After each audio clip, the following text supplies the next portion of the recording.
सबसे पहले अंडरस्टैंडिंग बनाते हैं सरफेस टेंशन की। ये एग्जैक्टली क्या होता है, किस तरीके से आता है पिक्चर में, ये अपन समझते हैं। जितने भी इंसेक्ट्स वगैरह हैं वो तैर पाते हैं, मतलब स्केट कर पाते हैं over the surface of the, तो जैसे सोप बबल हो गया या सोप फिल्म हो गया, फिल्म बन जाएगी, तो बिल्कुल वही चीज है। ठीक है, जो दो सरफेसेस का हिसाब अपन ले रहे हैं, इसको थोड़ा सा आप केयरफुल लेना, तो वो सारे क्वेश्चन इसी वैरायटी के अंदर आते हैं। तो इसी को आप ऐसे भी समझ सकते हो, एक छोटे बलून में प्रेशर ज्यादा होता है, तो हमको बेसिकली ये angle of contact, surface tension, dense, तो अगर आप जेईई एडवांस लेवल की तैयारी कर रहे हो तो इस एक्सप्रेशन को आपको ध्यान रखना चाहिए। तो उस केस में सरफेस टेंशन रेड्यूस हो जाए, जिसमें अलग अलग लिक्विड, तो जॉर्ज स्टोक्स एक साइंटिस्ट थे, फ्लूइड स्टैटिक्स और फ्लूइड डायनेमिक्स को प्रॉपर समझने के बाद अब अपन आ चुके हैं फ्लूइड के थर्ड पार्ट में, जिसमें हम बात करेंगे surface tension, surface energy, capillarity और विस्कस फोर्सेस एंड विस्कोसिटी के बारे में। तो ये एक बेसिकली माइंड मैप मैंने बनाया है, इसमें हम अलग अलग पार्ट्स को एक्सप्लोर करेंगे और फ्लूइड के इन सारे प्रॉपर्टीज को बढ़िया तरीके से अंडरस्टैंड करेंगे।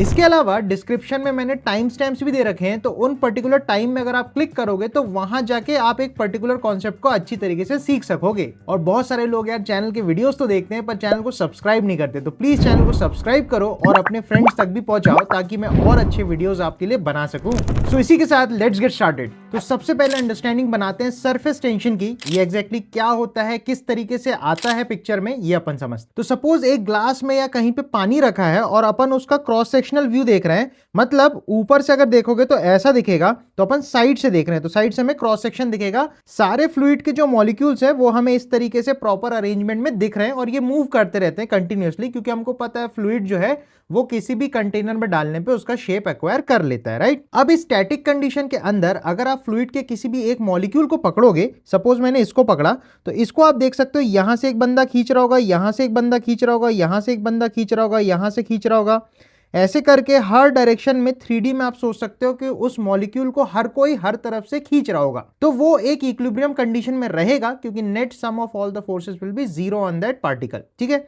लेकिन यहीं पे आप अगर सरफेस के किसी मॉलिक्यूल को सोचो तो उसको देखो, ये लेफ्ट वाला खींचेगा, राइट वाला खींचेगा, नीचे खींचेगा, नीचे खींचेगा और ये भी खींचेगा, तो इस तरीके से 3D में एक डाउनवर्ड की तरफ पुल आएगा। ये अपन ऐसे बोल सकते हैं, all the horizontal forces will get cancelled out, और जितनी भी फोर्सेस नीचे की तरफ है उन सबका रिजल्टेंट अल्टीमेटली नीचे आएगा। तो जो भी मॉलिक्यूल सरफेस पे हैं उनके ऊपर एक नेट डाउनवर्ड पुल, बोले तो खिंचाव लग रहा होता है। इसी वजह से किसी भी लिक्विड की जो सरफेस होती है वो एक स्ट्रेच्ड मेम्ब्रेन की तरह बिहेव करती है। तो इस सिचुएशन को आप ऐसे समझ सकते हो कि अगर सपोज एक दोस्त को हमने बोला कि भाई तू फुटबॉल लेके आ, और उसके ऊपर हमने 4-5 लोगों ने एक रुमाल को ऐसे खींच के पकड़ा और उस फुटबॉल के ऊपर रख दिया, तो वो फुटबॉल की जो सरफेस है वो थोड़ी सी कर्व्ड सी रहेगी, क्योंकि मॉलिक्यूल्स भी ऐसे कर्व्ड से हमको दिखते हैं, राइट।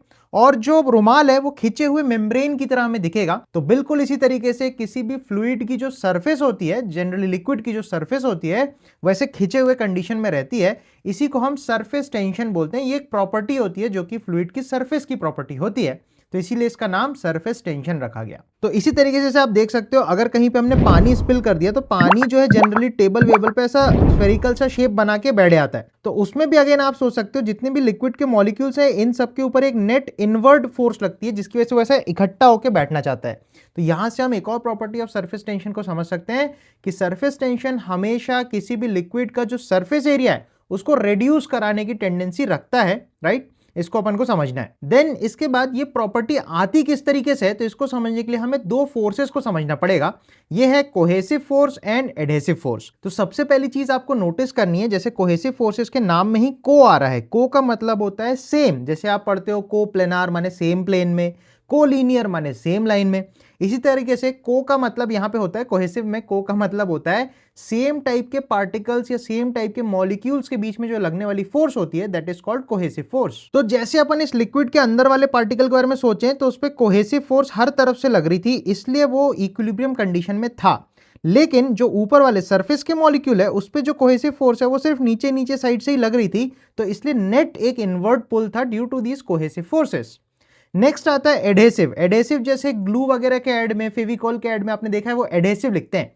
एडहेसिव माने दो डिफरेंट टाइप के मॉलिक्यूल्स के बीच में लगने वाली फोर्स। तो अल्टीमेटली किसी भी लिक्विड में ना दो प्रकार की फोर्सेस ऑपरेट करती है। एक होती है जो खुद के मॉलिक्यूल्स के बीच में लगती है, जिनको अपन कोहेसिव फोर्स बोलते हैं। दूसरी, जब वो लिक्विड किसी दूसरे मॉलिक्यूल या पार्टिकल या बोलना चाहिए किसी सरफेस के कांटेक्ट में आती है, जैसे पानी को अपन टेबल में रखते हैं या पानी ग्लास में रखते हैं, तो उस केस में क्या होता है, लिक्विड एक दूसरी सरफेस के कांटेक्ट में आया, तो उस दौरान जो लिक्विड और दूसरी सरफेस, चाहे वो दूसरा लिक्विड भी हो सकता है या सॉलिड भी हो सकता है, उसके बीच में जो कांटेक्ट फोर्स आती है या उस चिपकने वाली फोर्स आती है, उसको अपन एडहेसिव फोर्स बोलते हैं। तो ये बेसिक अंडरस्टैंडिंग अपन को होनी चाहिए। कोई भी चीज में अगर कोहेसिव फोर्स ज्यादा है तो वो दूसरी वाली चीजों से भागेगा, मतलब खुद में रहना चाहेगा। फॉर एग्जाम्पल, पानी जब कभी किसी प्लास्टिक वगैरह के ऊपर अगर आ जाता है तो उस केस में आप देखोगे पानी प्लास्टिक से दूर भागना चाहता है, वैसे इकट्ठा होकर बैठ जाता है।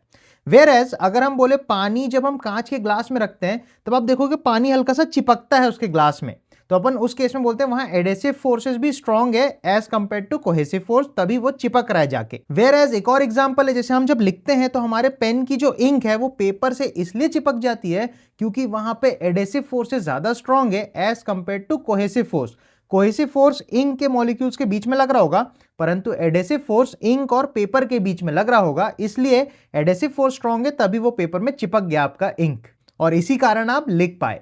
तो ये बेसिक अंडरस्टैंडिंग हो गई, क्वालिटेटिव बातें हो गई। अब क्वांटिटेटिव बातें करते हैं। क्वांटिटेटिव मतलब कितना फोर्स लगता है। तो कहीं पे भी अगर लिक्विड है तो उस लिक्विड की एक प्रॉपर्टी होती है सरफेस टेंशन, जिसको कई लोग एस से बताते हैं, टी से बताते हैं या सिग्मा से बताते हैं।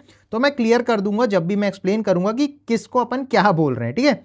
तो ये सरफेस टेंशन होता है, जैसे म्यू होता है ना कोएफिशिएंट ऑफ फ्रिक्शन, तो उसी तरीके से किसी भी सरफेस, किसी भी लिक्विड की सरफेस की एक प्रॉपर्टी होती है, उसको अपन सरफेस टेंशन बोलते हैं। अब नेक्स्ट बात आती है कि सरफेस टेंशन फोर्स लगता किस तरीके से। तो इसको समझने के लिए आप सिंपल सा सोच सकते हो कि कभी भी अपन पानी पे बहुत आराम से अगर एक पिन को रखें तो वो बैलेंस होकर पानी की सरफेस पे रह सकती है। इसके अलावा ये तो काफी टफ हो जाता है। इसके अलावा आपने गर्मियों के दिनों में जब कूलर लगे होते हैं घर में, तो वहां भी आपने देखे होंगे जो पानी होता है कूलर का, जब वो रुका हुआ होता है तो उसमें कुछ कीड़े वगैरह आके स्केटिंग कर रहे होते हैं पानी की सरफेस पे। तो वो अगेन इसलिए हो पाता है क्योंकि जो सरफेस ऑफ वाटर है उसमें सरफेस टेंशन है, और इस वजह से जो इंसेक्ट्स वगैरह होते हैं उनके पैर उसमें फंस जाते हैं, मतलब स्ट्रेच्ड मेम्ब्रेन के ऊपर रुक जाते हैं, रैदर वो अंदर डूब नहीं जाते। तो इसी वजह से सरफेस टेंशन की वजह से हम बोलते हैं जितने भी इंसेक्ट्स वगैरह हैं वो तैर पाते हैं, मतलब स्केट कर पाते हैं over the surface of the fluid. तो सरफेस टेंशन बेसिकली एक फोर्स जनरेट करती है। उसको ऐसे समझ सकते हो, अगर मैंने लिक्विड के सरफेस पे एक स्ट्रेट लाइन खींच दी, अब इस स्ट्रेट लाइन पे हम ये सोच सकते हैं कि जो भी लिक्विड होगी वो इस लाइन को ऐसे करके खींच रही होगी। तो ये जो फोर्स लग रहा है, और इस लाइन की लंबाई सपोज अगर मैंने L बोल दिया, तो ये जो सरफेस टेंशन है, सपोज मैं T से बता रहा हूं, surface tension is the force applied पर unit length of the line. तो यहां से अपन ये समझ पाते हैं, थोड़ा थोड़ा अपन को अंडरस्टैंडिंग बनती है कि किसी भी लिक्विड की सरफेस पे, जैसे अपन ने इमेजिन किया कि एक रुमाल खींची हुई हालत में रखी है, राइट। अब उसमें आप सोचो ना, अगर एक ब्लेड मारोगे तो रुमाल कैसा फटेगा, परपेंडिकुलर टू द कट जो अपन मारेंगे उस डायरेक्शन में फटेगा। बिल्कुल उस तरीके से सरफेस टेंशन भी किसी लिक्विड की सरफेस पे अगर एक लाइन खींचोगे तो उसके परपेंडिकुलर लगता है हमेशा, ठीक है। और ये क्या करता है, लिक्विड के सरफेस एरिया को रेड्यूस करना चाहता है, पिचकाना चाहता है। तो एग्जैक्ट इस तरीके से ये काम करता है।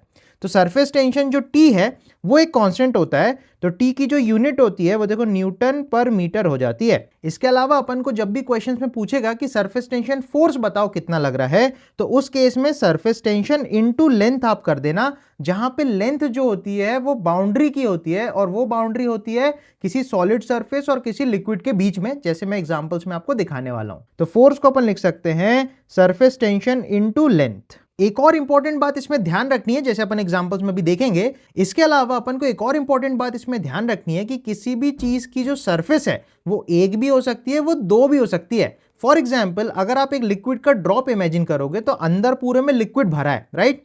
तो अपन बोल सकते हैं इस लिक्विड ड्रॉप की एक सिंगल सरफेस है, ठीक है, जहां पे एयर और वाटर का बाउंड्री है। नेक्स्ट, इसके अलावा अगर आप एक बबल सोचो, सोप बबल, जैसे वो फुग्गा में उड़ाते हैं ना, फूंक मार के बबल छोड़ते हैं, तो उस बबल में आप ये सोच सकते हो कि अंदर एक एटमॉस्फेयर अलग से एयर है और बाहर एक एयर है। तो इसको जो सोप बबल है उसकी बाउंड्री दो रीजन्स में डिवाइड कर रही है। दैट मीन्स इस सोप बबल में एक इंटरनल सरफेस होगी और एक एक्सटर्नल सरफेस होगी।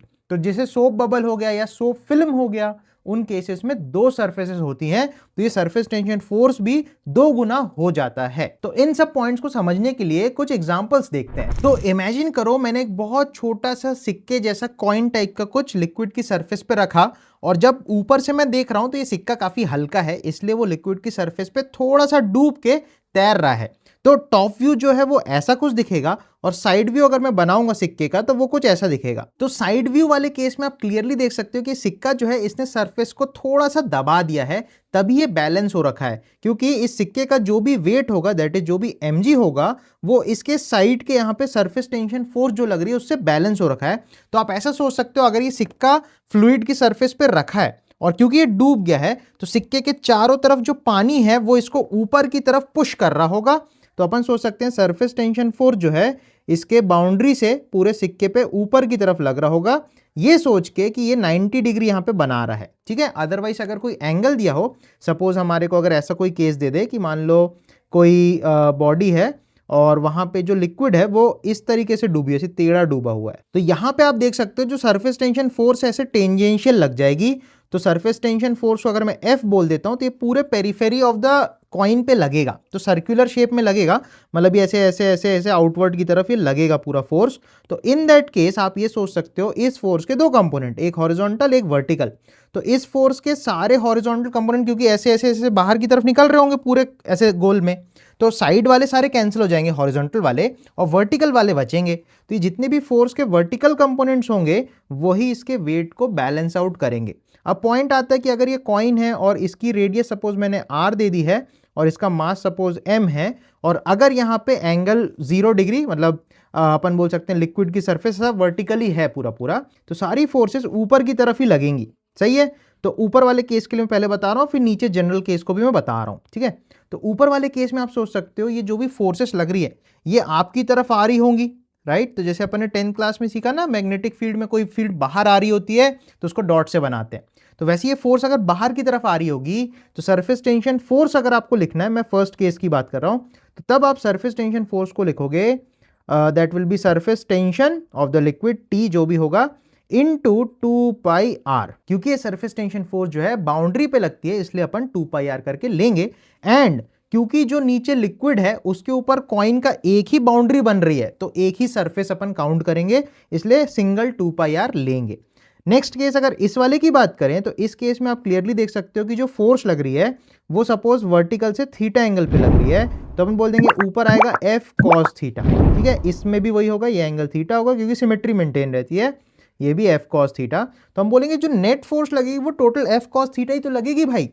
इसको आप ऐसा समझो जैसे किसी जमीन पे अगर ब्लॉक रखा है, सही है, तो उस पर नॉर्मल तो बहुत सारे लगते हैं, लेकिन उन सब नॉर्मल्स का एक सिंगल नॉर्मल ही तो हम उस बॉडी पे दिखाते हैं ऊपर, है कि नहीं। तो वैसी ये बात है, जो सरफेस टेंशन फोर्स है ऐसे बहुत सारी F cos थीटा ऐसे ऐसे ऐसे साइड वाइज पूरा लगता रहेगा, लेकिन हमें इन सबका रिजल्टेंट लेना है that is F cos theta, और यही mg से बैलेंस हो रहा है। यहाँ पे भी F बराबर mg है ऑब्वियसली ऊपर वाले केस में, तो इसको फर्स्ट केस बोल देते हैं, this is first, and side वाले को सेकंड बोल देते हैं, तो ये नीचे अपन सेकंड की बात कर रहे हैं। अब F cos थीटा लिखने के लिए अगेन F तो वही लेना पड़ेगा, surface tension into 2πr into cos theta, this will be equal to mg। तो यहां से आप देख सकते हो क्वेश्चन में हो सकता है मास पूछा हो, एंगल दे दे, रेडियस दे दे, टी दे दे, तो अननोन क्या क्या हो सकता है, मास, एंगल, रेडियस और टेंशन। तो इन चारों चीजों में से कोई 3 देता है और कोई एक पूछता है जनरली क्वेश्चंस में। एक और एग्जांपल देखते हैं जिसमें आपको 2 सरफेसेस नजर आएंगी। अब आप ये सोचो कि एक वायर फ्रेम है, ये वायर फ्रेम ना ऊपर नीचे मूव कर सकती है, और सोचो कि इस वायर फ्रेम की लंबाई अपन ने L ले ली है, that is this length, okay. And ऊपर जो एरिया है मतलब यहाँ पे जो है हमने साबुन की फिल्म लगा दी, इसको आप ऐसे समझ सकते हो अपन एक वायर ली, उसको ऐसे रेक्टेंगुलर शेप में मोड़ दिया, अब उस वायर को लेके साबुन के पानी में भिगोया और जब निकाला तो उसमें फिल्म बन जाएगी, तो ये बिल्कुल वही चीज है, ठीक है।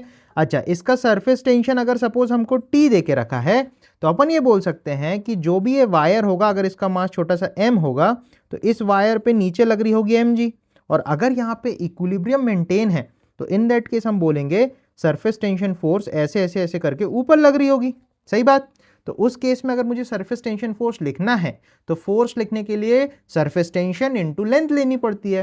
तो अगर मैं सरफेस टेंशन फोर्स लिखूंगा तो वो हो जाएगी force will be surface tension into length, तो T इनटू लेंथ हो जाएगी L, किंतु जो सोप बबल है उसके इधर एक सरफेस है और इधर एक सरफेस है, 2 सरफेसेस हैं, तो अपन को दोनों का लेना पड़ेगा फोर्स, तो यहाँ पे इनटू 2 लेना पड़ता है। तो ये 2 वाला फंडा थोड़ा सा केयरफुल रहना है, और यही फोर्स से अगर mg बैलेंस हो रखी है तो सीधा सीधा हमारा फॉर्मेट बन जाएगा 2TL बराबर mg। अगेन क्वेश्चन मैं अभी कराऊंगा थोड़ी देर में, तो यहाँ पे अंडरस्टैंडिंग ये बनानी है कि t अननोन हो सकता है, l अननोन हो सकता है, m अननोन हो सकता है। तो तीन चीजें हैं, तीन में से दो देगा और एक पूछेगा। तो अब आई होप आपको सरफेसेस का थोड़ा हिसाब लग रहा है कि जब भी सोप फिल्म या सोप बबल आएगी तो आपको दो सरफेस लेनी है, और सॉलिड लिक्विड रहेगा, मतलब पूरा पूरा लिक्विड ही है, तो उस केस में अपन को एक सरफेस लेनी होती है। तो इस कंडीशन को थोड़ा सा केयरफुली ध्यान रखना। एक और बहुत सिंपल सा केस आपको बता देता हूं। मान लो अपने पास एक निडल है, निडल माने सुई है, और वो लिक्विड की सरफेस में ऐसे डूब गई है। ठीक है, लिक्विड की सरफेस ऐसे जा रही है और इस तरफ से ऐसी जा रही है। ठीक है, इसका साइड व्यू अपन देखें तो लिक्विड जो निडल है वो ऐसी दिखेगी और लिक्विड इसमें से ऐसा डूबा हुआ दिखेगा। तो अगेन इस केस में बोल सकते हैं इस सुई का जो mg होगा उसको surface tension force balance out कर रहा होगा। तो अगेन आप सोचो, अगर जैसे ये सुई है लिक्विड की सरफेस पे, तो एक सरफेस टेंशन इस तरफ से लग रहा होगा, एक सरफेस टेंशन इस तरफ से भी तो लगेगा। तो इन दैट केस दो सरफेस टेंशन फोर्सेस होंगी, क्योंकि एक इधर की बाउंड्री बनेगी, एक इधर की बाउंड्री बनेगी। तो अपन ये बोल सकते हैं जो फोर्स लगेगी वो लगेगी T इंटू एल, टी जो भी लिक्विड का गिवन होता है, लेंथ L मतलब L is the length of the सुई। तो ये सरफेस टेंशन फोर्स होगी एक तरफ की, और ऐसी दो लगानी पड़ेगी क्योंकि दो बाउंड्रीज पे फोर्सेस लग रही है, ये F और ये F। तो ये दोनों फोर्सेस मिलके mg से बैलेंस हो रही है। अगेन यहाँ पे वही सिचुएशन हो सकती है कि फोर्स ऐसा किसी एंगल पे लगे, तो आप कुछ मत करना, मान लो ये एंगल थीटा है तो ये F cos हो जाएगा, F sin हो जाएगा। तो यहाँ पे F को आपको बस इसके साथ में साइन थीटा ऐड ऑन करना पड़ेगा, इसके अलावा कोई टेंशन नहीं है। तो ये कंडीशन बाउंड्री की, सरफेस की थोड़ी सी कंडीशन ध्यान रखनी है अपने को। नेक्स्ट बारी है एक बहुत इंटरेस्टिंग सवाल की, और इस सवाल से हम सरफेस टेंशन की एक और प्रॉपर्टी को समझेंगे। तो सवाल में जैसे बोल रहा है, a circular wire 10 centimetre in diameter with a slider wire on it is in a horizontal plane, a liquid film is formed bounded by the wires on the left side of the slider as shown. तो यहाँ पे एक liquid film बन रखी है, ऐसा अपन को diagram में दिया है। The surface tension of the liquid is 0.1, ये पी का यहाँ पे कोई रोल खास नहीं है। An applied force of 16 milliNewton perpendicular to the slider maintains the film in equilibrium।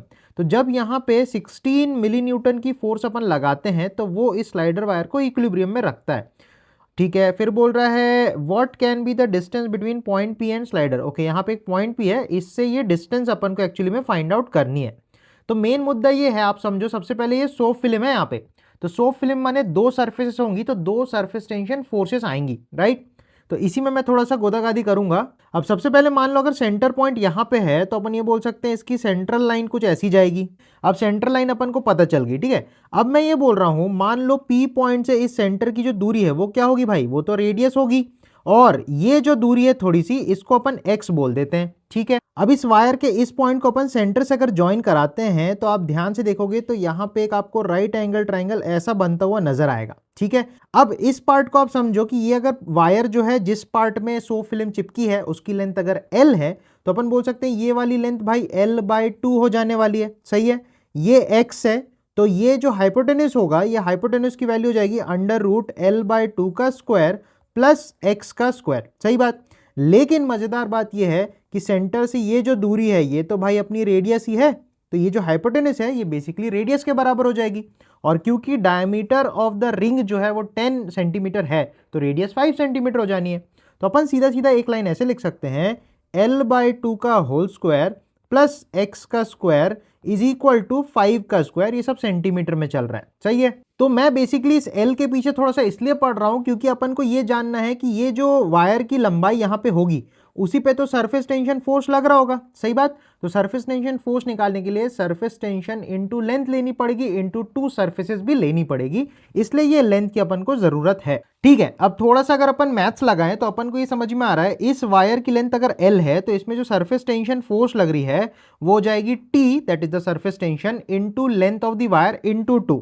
तो अपन लिख देंगे T into length of the wire into 2, ये हो गई सरफेस टेंशन फोर्स। और इसको बैलेंस कराने के लिए ये जो फोर्स लगा है दैट इज 16 मिली न्यूटन यहाँ पे लगा है, तो जाएगा 16 इंटू 10 की पावर -3 न्यूटन। ठीक है, अब एक चीज आप नोटिस करो, अपन को सरफेस टेंशन की वैल्यू दे रखी है, डायमीटर वगैरह भी दे रखा है, तो सरफेस टेंशन को अगर पुट करें 0.1 इंटू लेंथ, अब देखो L को यहां से अपन ला सकते हैं कैसे, x स्क्वायर को उधर फेंक देंगे तो हो जाएगा 5 स्क्वायर माइनस x स्क्वायर, और इसका रूट लगा देंगे तो हो जाएगा L/2, और ये 2 को भी अपन ऊपर ले जाएंगे तो 2 टाइम्स ऑफ ये L की वैल्यू आ जाएगी।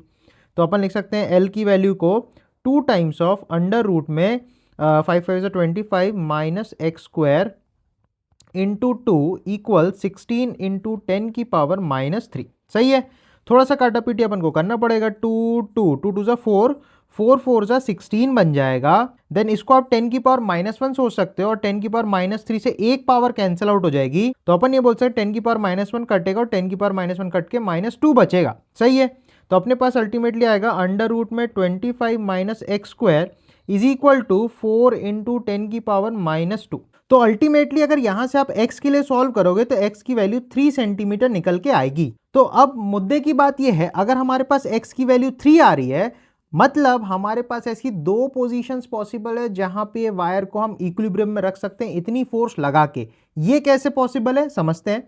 अगर आप सोचो सेंटर के इस तरफ 3 सेंटीमीटर हो, तब भी तो ये लेंथ यहाँ पे इतनी सफिशियंट है जितनी 16 मिली न्यूटन को बैलेंस करने के लिए चाहिए। सही है, अच्छा ये वायर इस तरफ भी तो हो सकती है, अगेन यहां से सोचो 3 सेंटीमीटर पे। दैट मीन्स ऐसी दो पॉसिबल कंडीशन है जहां पे वायर इक्विलिब्रियम में रहेगी। तो अगर हम 3 सेंटीमीटर आगे लें तो रेडियस हो गया 5 + 3, तो टोटल डिस्टेंस ये वाली आ जाएगी 8। सही है, तो अपना एक आंसर तो ए हो जाएगा।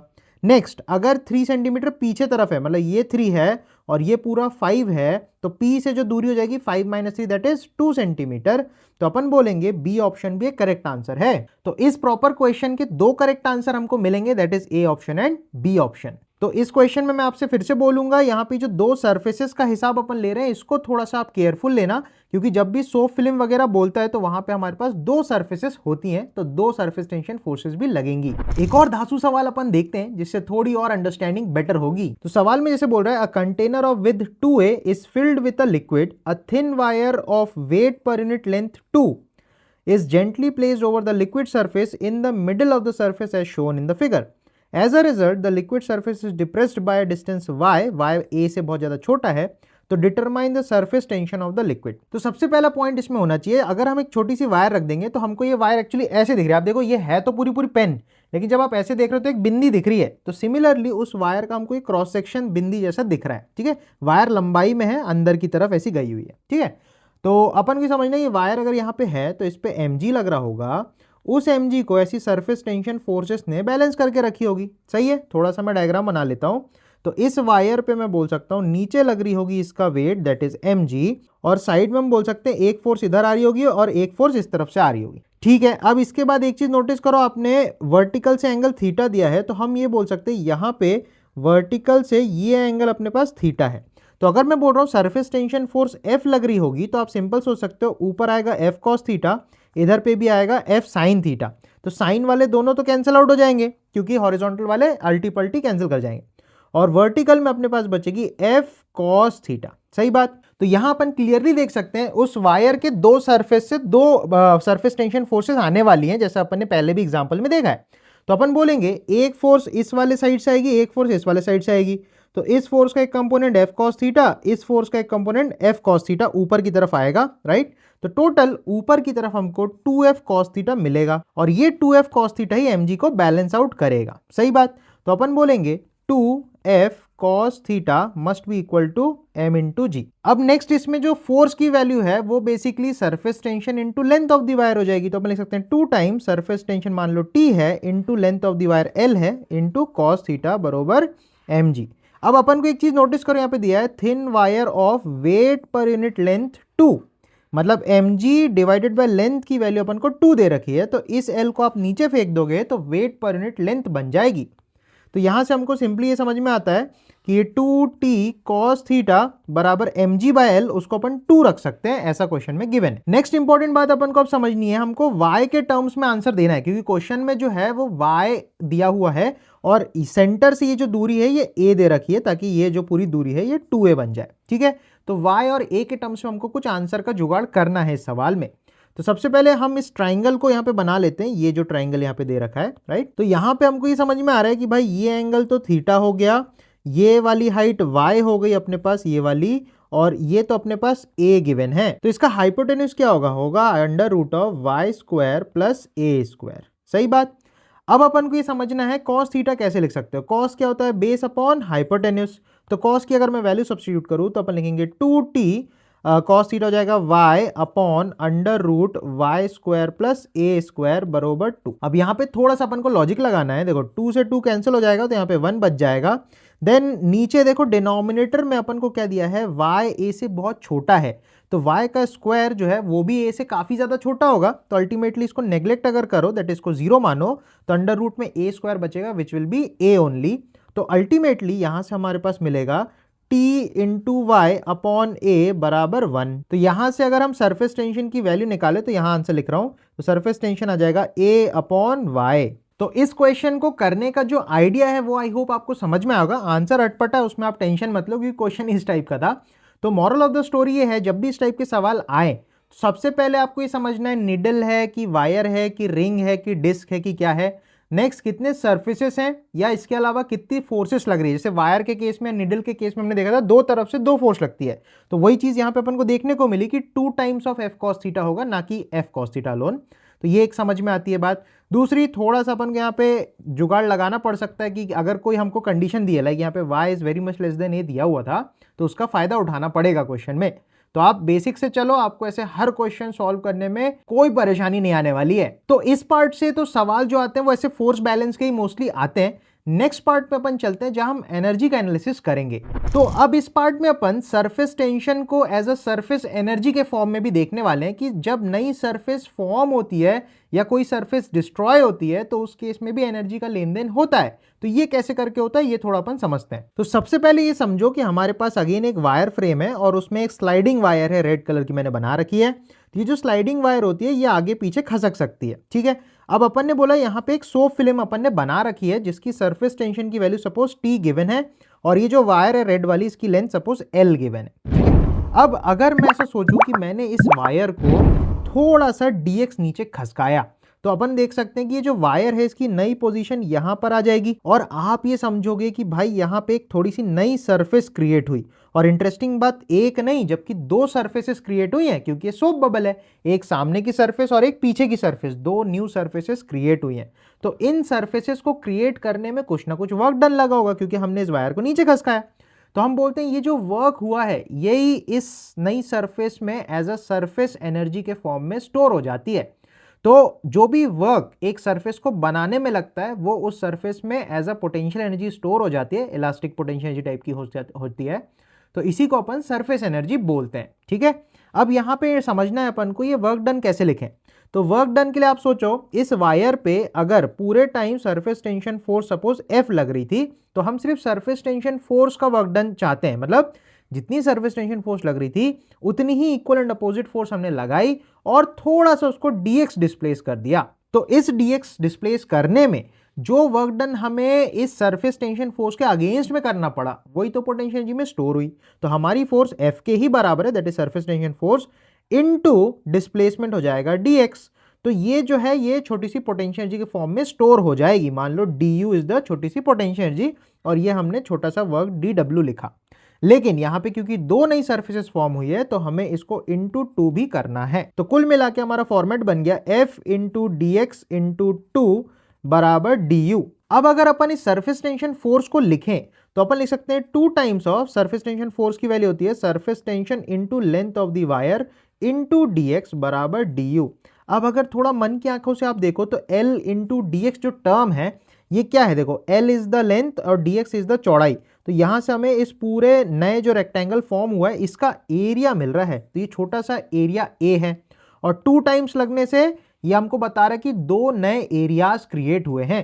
तो अपन सरफेस टेंशन T को ऐसा लिख सकते हैं du अपॉन dA, और वहां पे 2 भी है नीचे, मतलब 2 तो हमको यही बता रहा है कि दो नई सर्फेसेस क्रिएट हुई हैं।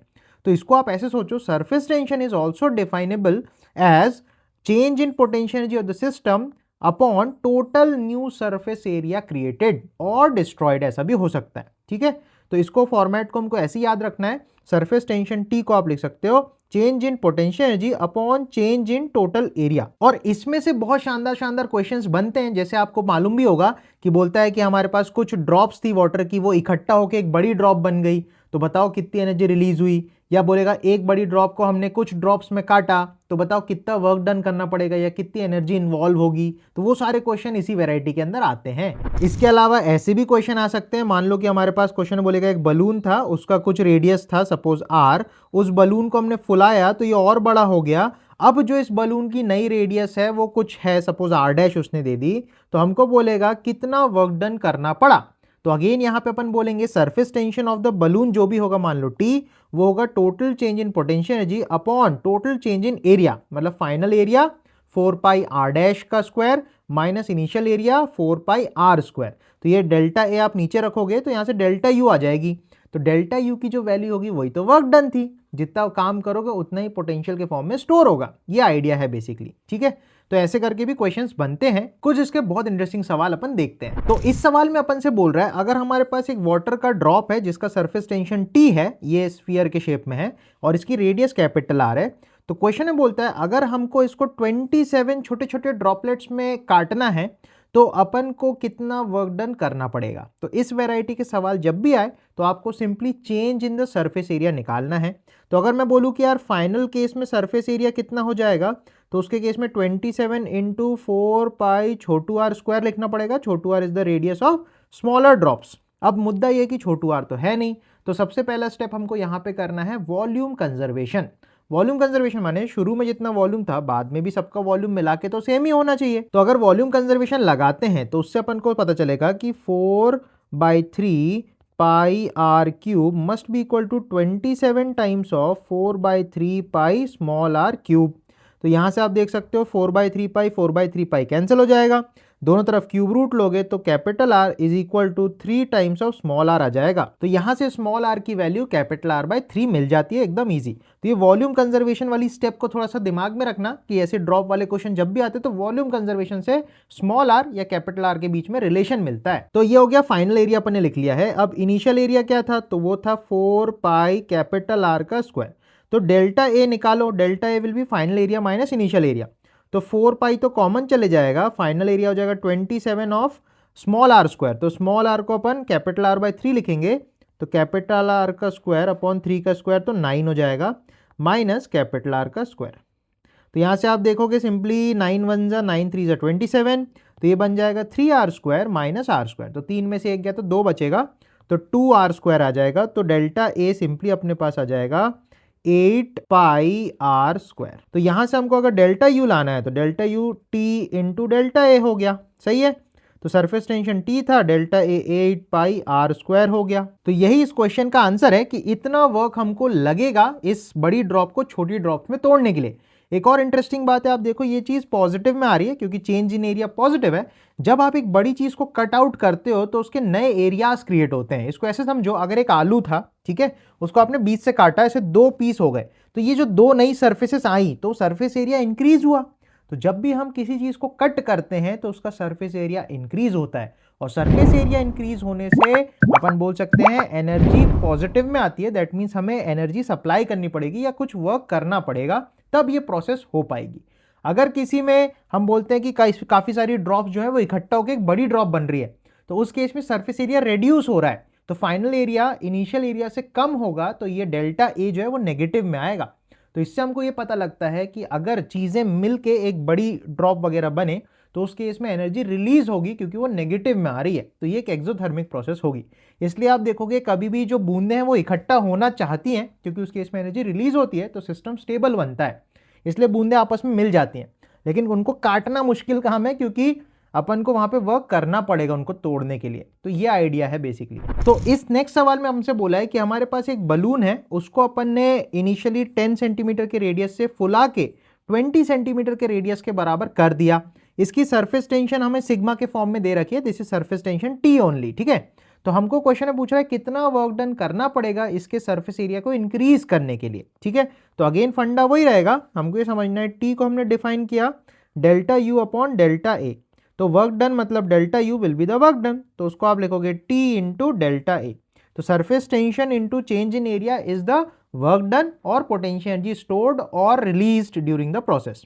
तो ये हमको बेसिकली करना है, तो हमको डेल्टा ए चाहिए अल्टीमेटली। तो सरफेस टेंशन आप लिख लोगे 3.5 इंटू 10 की power -2 into change in area. Final area हो जाएगा 4 pi capital R square minus initial area हो जाएगा 4 पाई स्मॉल आर स्क्वायर।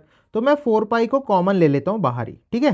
तो फाइनल हो गया 20 इंटू 10⁻², क्योंकि मीटर में बदलना पड़ेगा, का स्क्वायर, माइनस इनिशियल एरिया के लिए अपन ले लेंगे 10 इंटू 10⁻² का स्क्वायर। तो अल्टीमेटली यहां से आप अगर सॉल्व करोगे तो मैं आपको सीधा आंसर बता रहा हूं, कैलकुलेशन आप कर सकते हो। तो इस क्वेश्चन का जो करेक्ट आंसर है वो आपका 264 जूल्स निकल के आ जाएगा। तो एक बार इस क्वेश्चन को आप भी ट्राई करो, कैलकुलेशन को करो और मुझे कमेंट्स में जरूर से बताना कि आपने खुद से एक बार ट्राई किया कि नहीं। तो इस टाइप के क्वेश्चन आई होप अब आपसे बनेंगे। बस इसमें यही करना है कि चेंज इन सरफेस एरिया आपको निकालना है, उसी से आगे आपको डेल्टा यू या फिर वर्क डन मिल जाएगा। तो सरफेस एनर्जी के बारे में जितना भी अपन ने सीखा उसके बेसिस पे कुछ पीवाईक्यूज अपन देख सकते हैं। तो फर्स्ट पीवाईक्यू जेईई मेंस 2024 में आया था। क्वेश्चन में बोल रहा है a soap bubble is blown to a diameter of 7 centimetre, 36960 erg of work is done in blowing it further.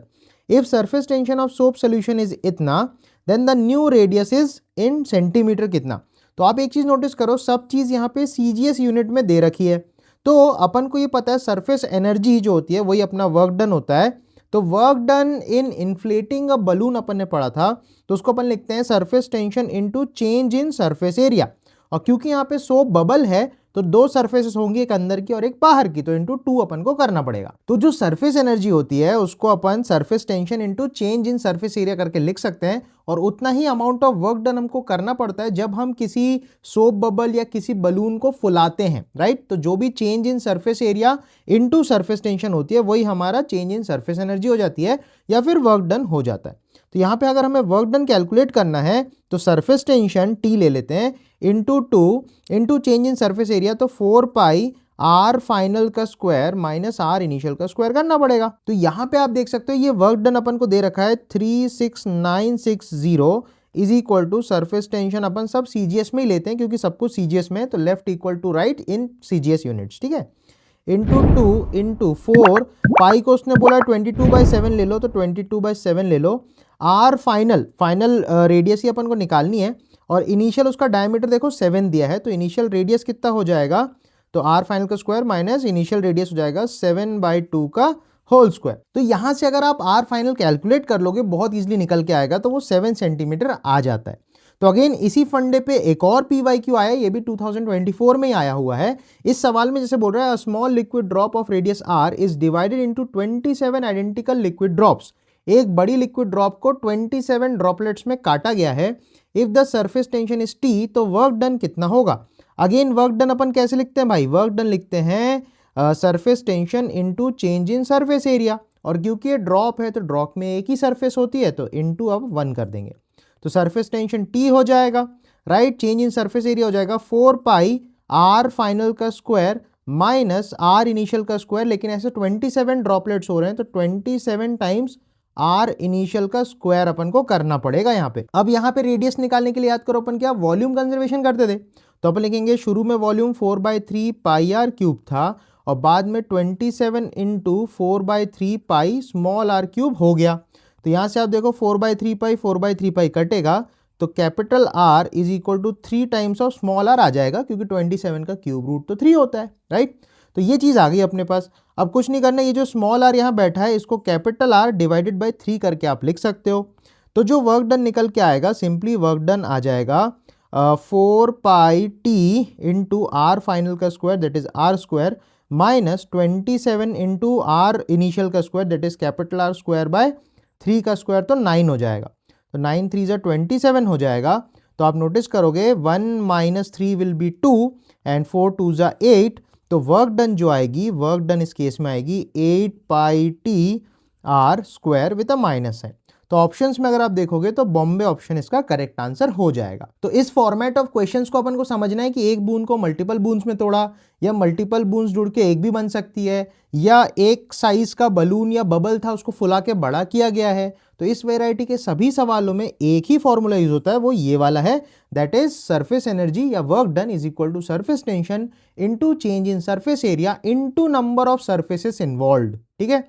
तो इस वैरायटी को आप थोड़ा सा केयरफुली याद रखना। इसके अलावा भी 2 जेईई मेंस में और सवाल आए हुए हैं, इनको भी मैं चाहूंगा कि आप एक बार ट्राई करो। आइडिया बिल्कुल सेम है जो अभी अपन ने देखा है, और इनके जो आंसर्स है, जैसे अगर इस क्वेश्चन को मैं क्वेश्चन नंबर 1 बोल देता हूं और इसको क्वेश्चन नंबर 2 बोल देता हूं, तो इन दोनों क्वेश्चंस के आप मुझे जो आंसर है कमेंट सेक्शन में मुझे जरूर से बताओ, और मैं आपको इसका सही तरीका बिल्कुल समझाऊंगा। सरफेस टेंशन और सरफेस एनर्जी के मैं और सवाल in the form of shorts में इस प्लेलिस्ट में भी इंक्लूड करूंगा, तो इस पूरे प्लेलिस्ट को आप ध्यान से देखना, इसमें बहुत सारे सवाल भी इंक्लूडेड रहेंगे। अब इसके बाद जो नेक्स्ट चीज हमको समझनी है, उसको स्टार्ट करने से पहले मैं आपसे एक सवाल पूछना चाहता हूं कि सपोज करो हमारे पास अगर एक सोप बबल है, तो इस सोप बबल के अंदर कुछ प्रेशर मान लो P इनसाइड है और बाहर P आउटसाइड है। P outside basically atmospheric pressure है, और ये जो सोप बबल है इसका सरफेस टेंशन से अपन को T दे रखा है, ये स्फेरिकल है तो इसकी रेडियस सपोज R भी अपन को दे रखी है। तो मेरा क्वेश्चन आपसे ये है, आपको इंट्यूशन से या फीलिंग से क्या आता है कि P इनसाइड ज्यादा होना चाहिए या P आउटसाइड ज्यादा होना चाहिए? तो इस क्वेश्चन का आंसर आप मुझे कमेंट्स में पहले बताओ, फिर इस वीडियो को आगे देखो तो ज्यादा इंटरेस्टिंग आपको चीजें समझ में आएंगी। तो इसका आंसर जानने से पहले मैं आपसे ड्रॉप के बारे में पहले डिस्कस कर लेता हूं। तो सपोज हमारे पास एक लिक्विड का ड्रॉप है, पानी का ही ड्रॉप आप मान लो, इसमें पूरे में अंदर वाटर भरा हुआ है, ठीक है। तो यहां पे भी प्रॉब्लम यही आती है कि अंदर का प्रेशर सपोज P इनसाइड है, बाहर का प्रेशर सपोज P आउटसाइड है। तो हम ये कंपेयर करना चाहते हैं कि अंदर का प्रेशर ज्यादा होगा या बाहर का प्रेशर ज्यादा होगा। इस क्वेश्चन का आंसर अगर हमें यहां मिल जाएगा तो सेम तरीके से हम सोप बबल में भी पता लगा लेंगे कि कौन सा प्रेशर ज्यादा है और कौन सा कम है, राइट। तो इस कॉन्सेप्ट को समझने के लिए मैं क्या कर रहा हूं, इस ड्रॉप को बीच से आधा काट देता हूं। तो बीच से आधा काटेंगे अगर, तो हमको कुछ ऐसा मिलेगा, तो इस तरीके का हमको हेमिस्फेरिकल ड्रॉप मिलेगा, सही बात है। अब इसमें अपन को सबसे पहले ये समझना है कि राइट साइड में आप देखोगे तो बाहर से P आउट लग रहा होगा, राइट, और लेफ्ट साइड से हम बोल सकते हैं कुछ P इनसाइड लग रहा होगा, ठीक है। और इसके अलावा इसमें सरफेस टेंशन फोर्स भी लग रही होगी, और सरफेस टेंशन जो होगी ये बाउंड्री पे लगती है, तो सरफेस टेंशन ऐसे ऐसे लगेगी, सही है। सरफेस टेंशन इसके पूरे बाउंड्री पे लग रही होगी, दैट इज 2πr वाली बाउंड्री पे लग रही होगी, ठीक है। तो इस सरफेस टेंशन फोर्स को मैंने F नाम दे दिया। अब पॉइंट ये आता है, अगर ये ड्रॉप फूट फाट नहीं रहा या कुछ भी नहीं हो रहा, दैट मीन्स ये इक्विलिब्रियम में है। इक्विलिब्रियम में होने का मतलब फोर्सेस बैलेंस होनी चाहिए। तो यहां अपन बोल सकते हैं अंदर से जो भी फोर्सेस लग रही होंगी और बाहर से जो भी फोर्सेस लग रही होंगी वो टोटल फोर्सेस बैलेंस होंगी, मतलब लेफ्ट वाली फोर्स इक्वल टू राइट वाली फोर्स होनी चाहिए, यही तो इक्विलिब्रियम बताता है। अब यहाँ पे एक और मजेदार बात है, जो प्रेशर लग रहा है वो आप समझ सकते हो प्रेशर ऐसे ऐसे हर दिशा में लग रहा होगा, सही बात है। लेकिन अगेन इसको आप थोड़ा 3D में आप इमेजिन करोगे तो हम ये बोल सकते हैं जो भी प्रेशर ऐसा लग रहा होगा उसके जुड़वा कजन यहां लग रहा होगा ऐसे करके, सही है। इसके दो कंपोनेंट्स होंगे, एक हॉरिजॉन्टल और एक वर्टिकल। तो आप देख सकते हो वर्टिकल वाले कैंसिल आउट हो जाएंगे सिमेट्री की वजह से, और हॉरिजॉन्टल वाले बचे रह जाएंगे। तो ऐसे करके जितने भी प्रेशर के कंपोनेंट्स होंगे वो सारे अल्टीमेटली हॉरिजॉन्टल वाले रहेंगे। और क्योंकि प्रेशर हर पॉइंट के लिए डिफाइन होता है तो हम ये समझ सकते हैं ये प्रेशर हर पॉइंट पे लगेगा, पूरे एरिया पे लगेगा, ये समझना है। और इसका जब इंटीग्रेशन करके रिजल्ट आता है तो मैं आपसे सीधा रिजल्ट बोलता हूं, और रिजल्ट ही आपको याद रखना है। तो रिजल्ट ये बोलता है ये जो प्रेशर है ये कर्व्ड में लग तो रहा है, ऐसे ऐसे ऐसे लग तो रहा है, लेकिन ये प्रेशर का हमको क्योंकि हॉरिजॉन्टल कंपोनेंट लेना है, तो वो हॉरिजॉन्टल जो भी फोर्स लग रही है, जो भी प्रेशर लग रहा है, उसके लिए जो एरिया ऑफ क्रॉस सेक्शन होगा वो ये वाला हो जाएगा, राइट। तो हमको इस हेमिस्फीयर का प्रोजेक्टेड एरिया लेना होगा, दैट इज द डिस्क जो अपन को दिखाई देगी, तो इसके ऊपर वो प्रेशर लग रहा होगा। सेम चीज बाहर की तरफ से भी हो रही होगी, ये जो P आउटसाइड है वो भी अगेन ऐसे ऐसे सब तरफ लग रहा होगा, सही है, एंगल्स पे लग रहा होगा। उन सबका भी जो रिजल्टेंट होगा वो हॉरिजॉन्टली आएगा। तो अगेन उसके लिए भी हमको प्रोजेक्टेड एरिया लेना होगा। अब ये प्रोजेक्टेड एरिया मैं क्यों बोल रहा हूं, क्योंकि देखो प्रेशर क्या होता है, फोर्स अपॉन एरिया। उस एरिया को आपको प्रोजेक्टेड एरिया रखना है, दैट इज भले ही वो हेमिस्फीयर है पर अपन को डिस्क रखना पड़ेगा। तो ये आई होप आपको समझ में आया होगा।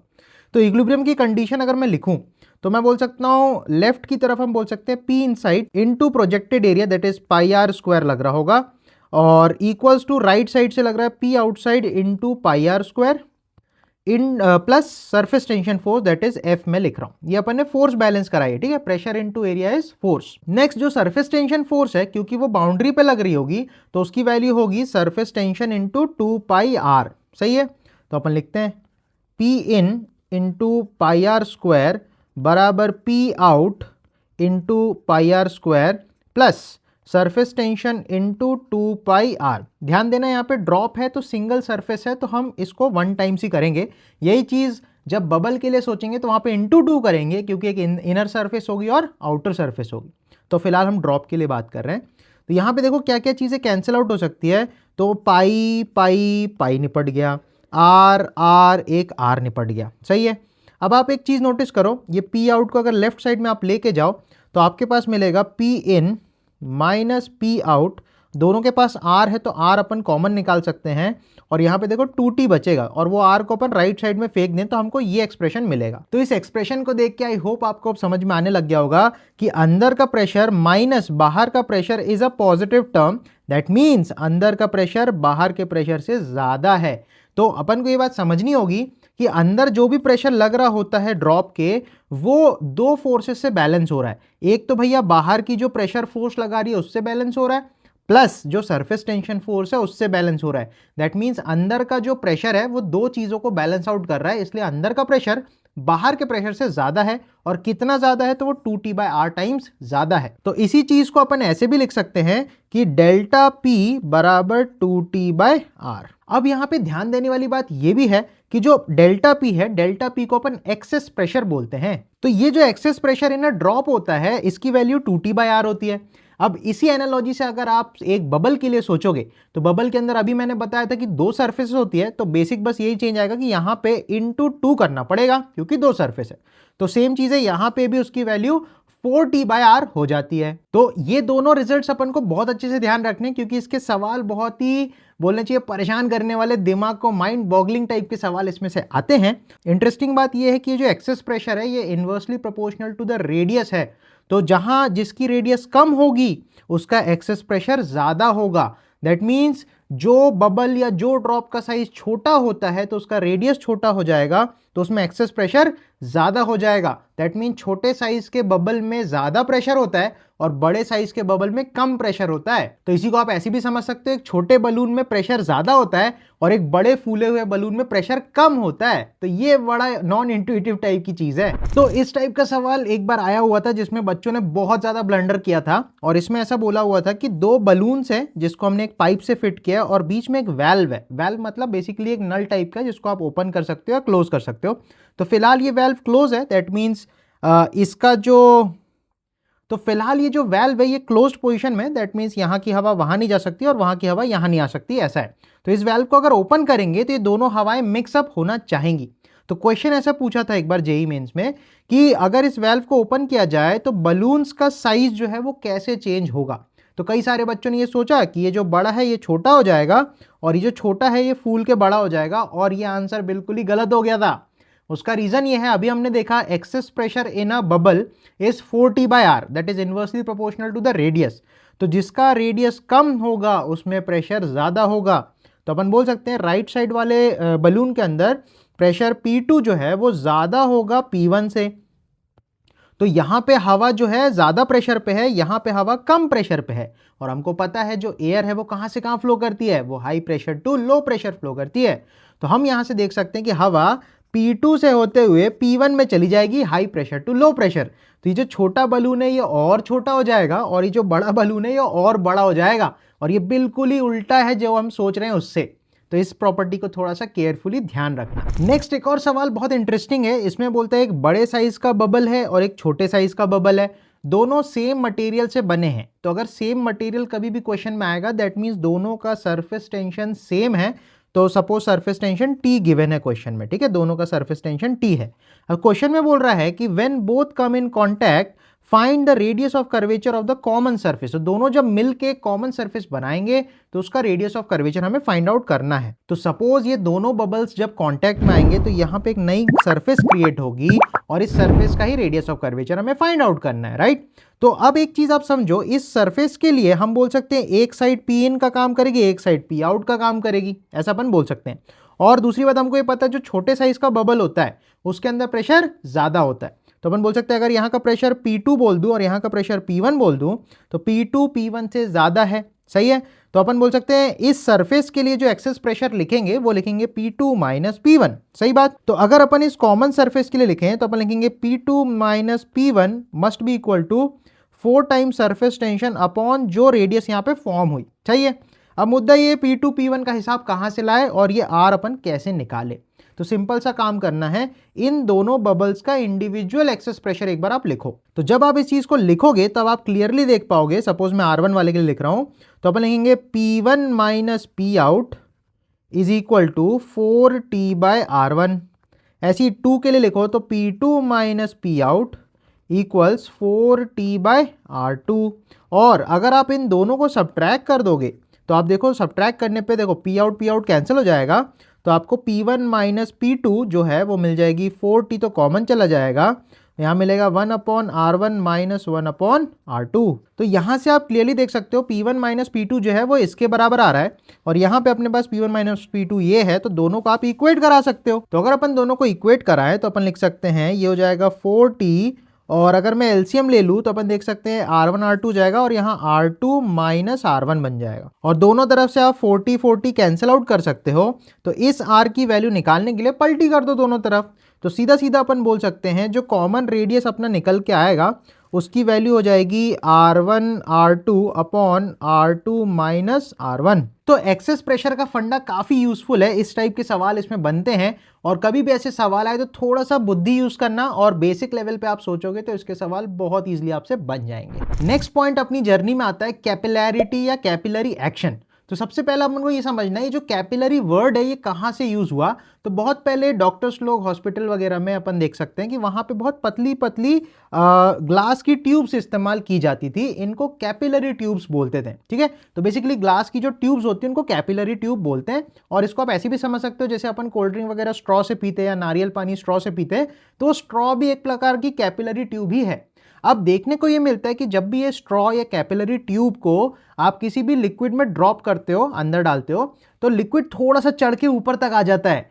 या फिर इसको आप ऐसे भी समझ सकते हो जैसे घर में अपन पूजा देते हैं तो दिया बाती लगाते हैं, राइट। तो जब भी बाती लगाते हैं और बाती आप देखो ऊपर की तरफ होती है और जो ऑयल होता है वो नीचे होता है, तो आप देखो ग्रेविटी के अगेंस्ट वो ऑयल चिपक के उस बाती से ऊपर चढ़ जाता है और अपना दिया जो है वो जलता रहता है। ये भी एक्चुअली सेम ही चीज है जो चीज हमको स्ट्रॉ में या कैपिलरी ट्यूब्स में देखने मिलती है कि लिक्विड जो है किसी भी ट्यूब में ऊपर चढ़ जाता है, तो इस चीज को हम कैपिलरी राइज या कैपिलैरिटी बोलते हैं।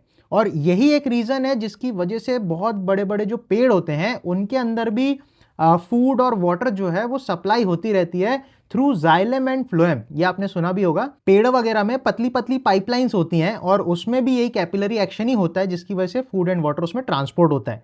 इसके अलावा अपन ये भी देख सकते हैं जो हमारे बॉडी में ब्लड वेसल्स होते हैं, पाइपलाइन होती है बेसिकली खून की, वो जब हमारे हाथ या पैरों तक आती है तो वो पतली होती जाती है। अभी अपन देखने वाले हैं कि जैसे जैसे कैपिलरी ट्यूब का या किसी भी ट्यूब का जो रेडियस है वो कम होता है तो उसमें लिक्विड का राइज और ज़्यादा होता है। तो हमारे बॉडी में भी जो पाइपलाइन है खून की वो हाथ पैर तक आते आते पतली हो जाती है जिससे खून वहाँ एंड पॉइंट्स तक भी सर्कुलेट हो सके। अगर एक ही साइज की पाइपलाइन होती है हमारे बॉडी में तो प्रॉपर तरीके से खून हर कोने तक नहीं पहुँच पाता।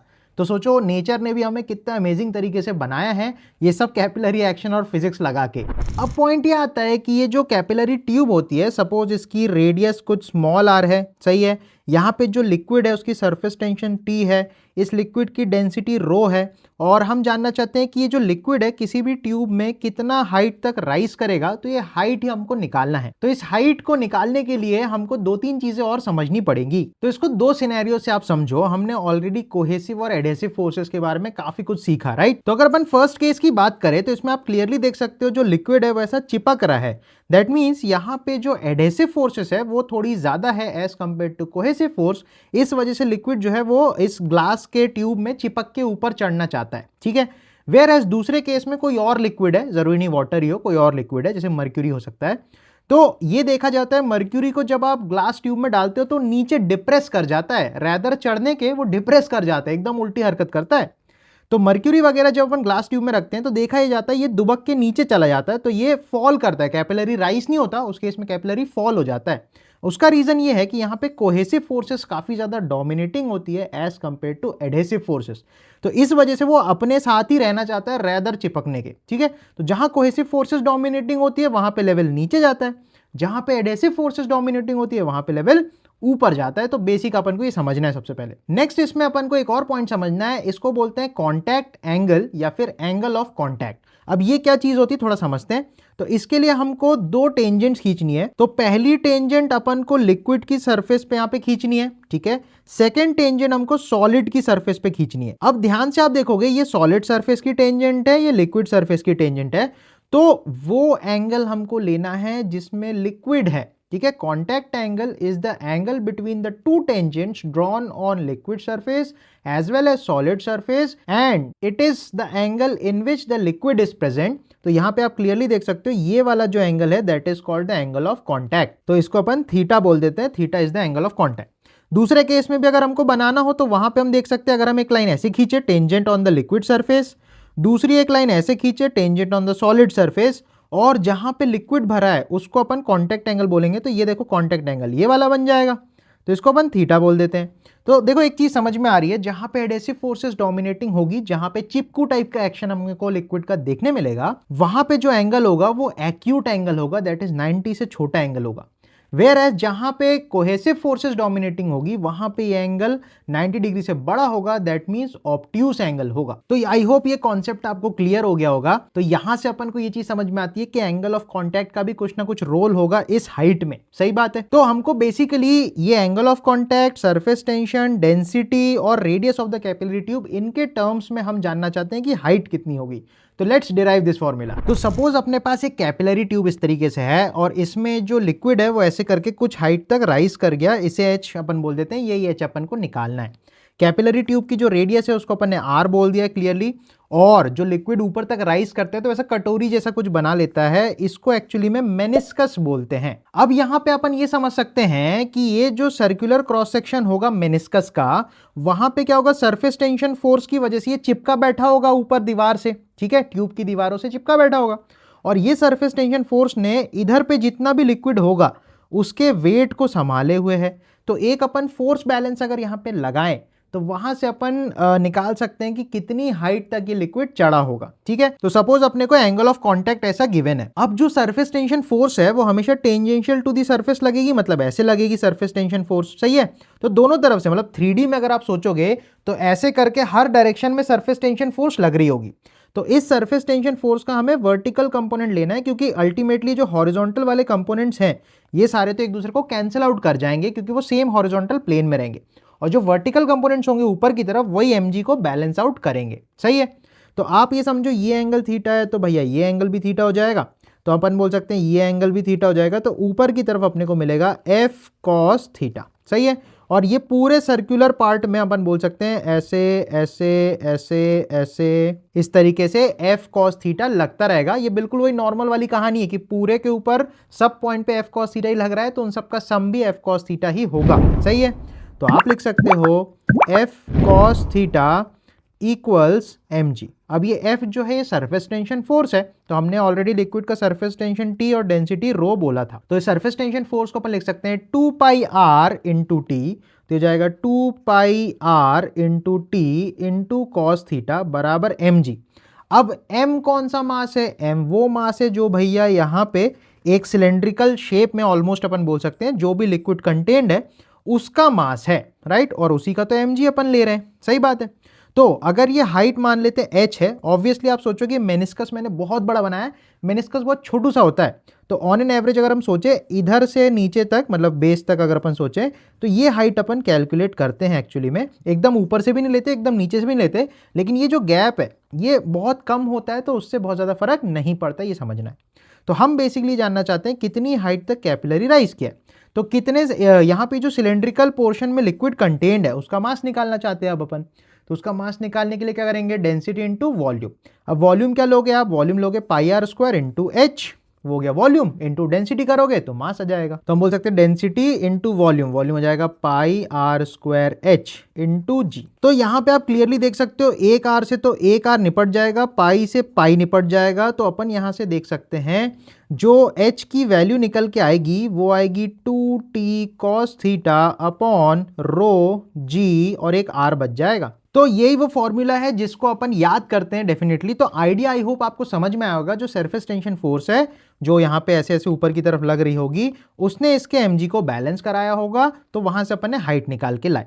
तो इस फॉर्मूले को याद रखना है, इसके एप्लीकेशंस भी अपन देखेंगे जल्दी।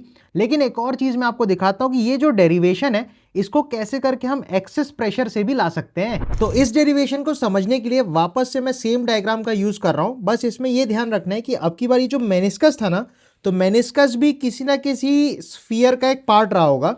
तो अगर मेनिस्कस को मैं रेडियस ऑफ कर्वेचर मान के एक स्फीयर ड्रॉ करूं तो इस तरीके से एक स्फीयर अपन को मिलेगा। ठीक है, इसमें हम ये जानना चाहते हैं अगेन कि कितनी हाइट तक जो लिक्विड है वो राइज करेगा। ठीक है, इस डेरिवेशन को समझने के बाद मैं आपको ये भी दिखाऊंगा कि कैसे करके जेईई एडवांस का एक क्वेश्चन इसी बेस पे पूछा गया था, और ये डेरिवेशन जिसको ध्यान रहा होगा तो उस क्वेश्चन का आंसर उसको एक लाइन में मिल जाएगा। तो इस डेरिवेशन को एक बार देखो और इसको समझने की कोशिश करना। तो अपन ने बेसिकली ये किया कि मेनिस्कस को as a radius of curvature मान के एक स्फीयर ड्रॉ किया। ठीक है, कि ये मेनिस्कस जो है उस स्फीयर का ही पार्ट है। तो ये जो स्फीयर है मान लेते हैं इसका रेडियस कैपिटल आर है, और इस कैपिलरी ट्यूब का जो रेडियस है उसको अपन ने स्मॉल आर बोल रखा है। ठीक है, अब यहाँ पे कुछ पॉइंट्स ले रहे हैं। ए पॉइंट जो है वो मेनिस्कस के जस्ट बाहर है, दैट इज एयर में है।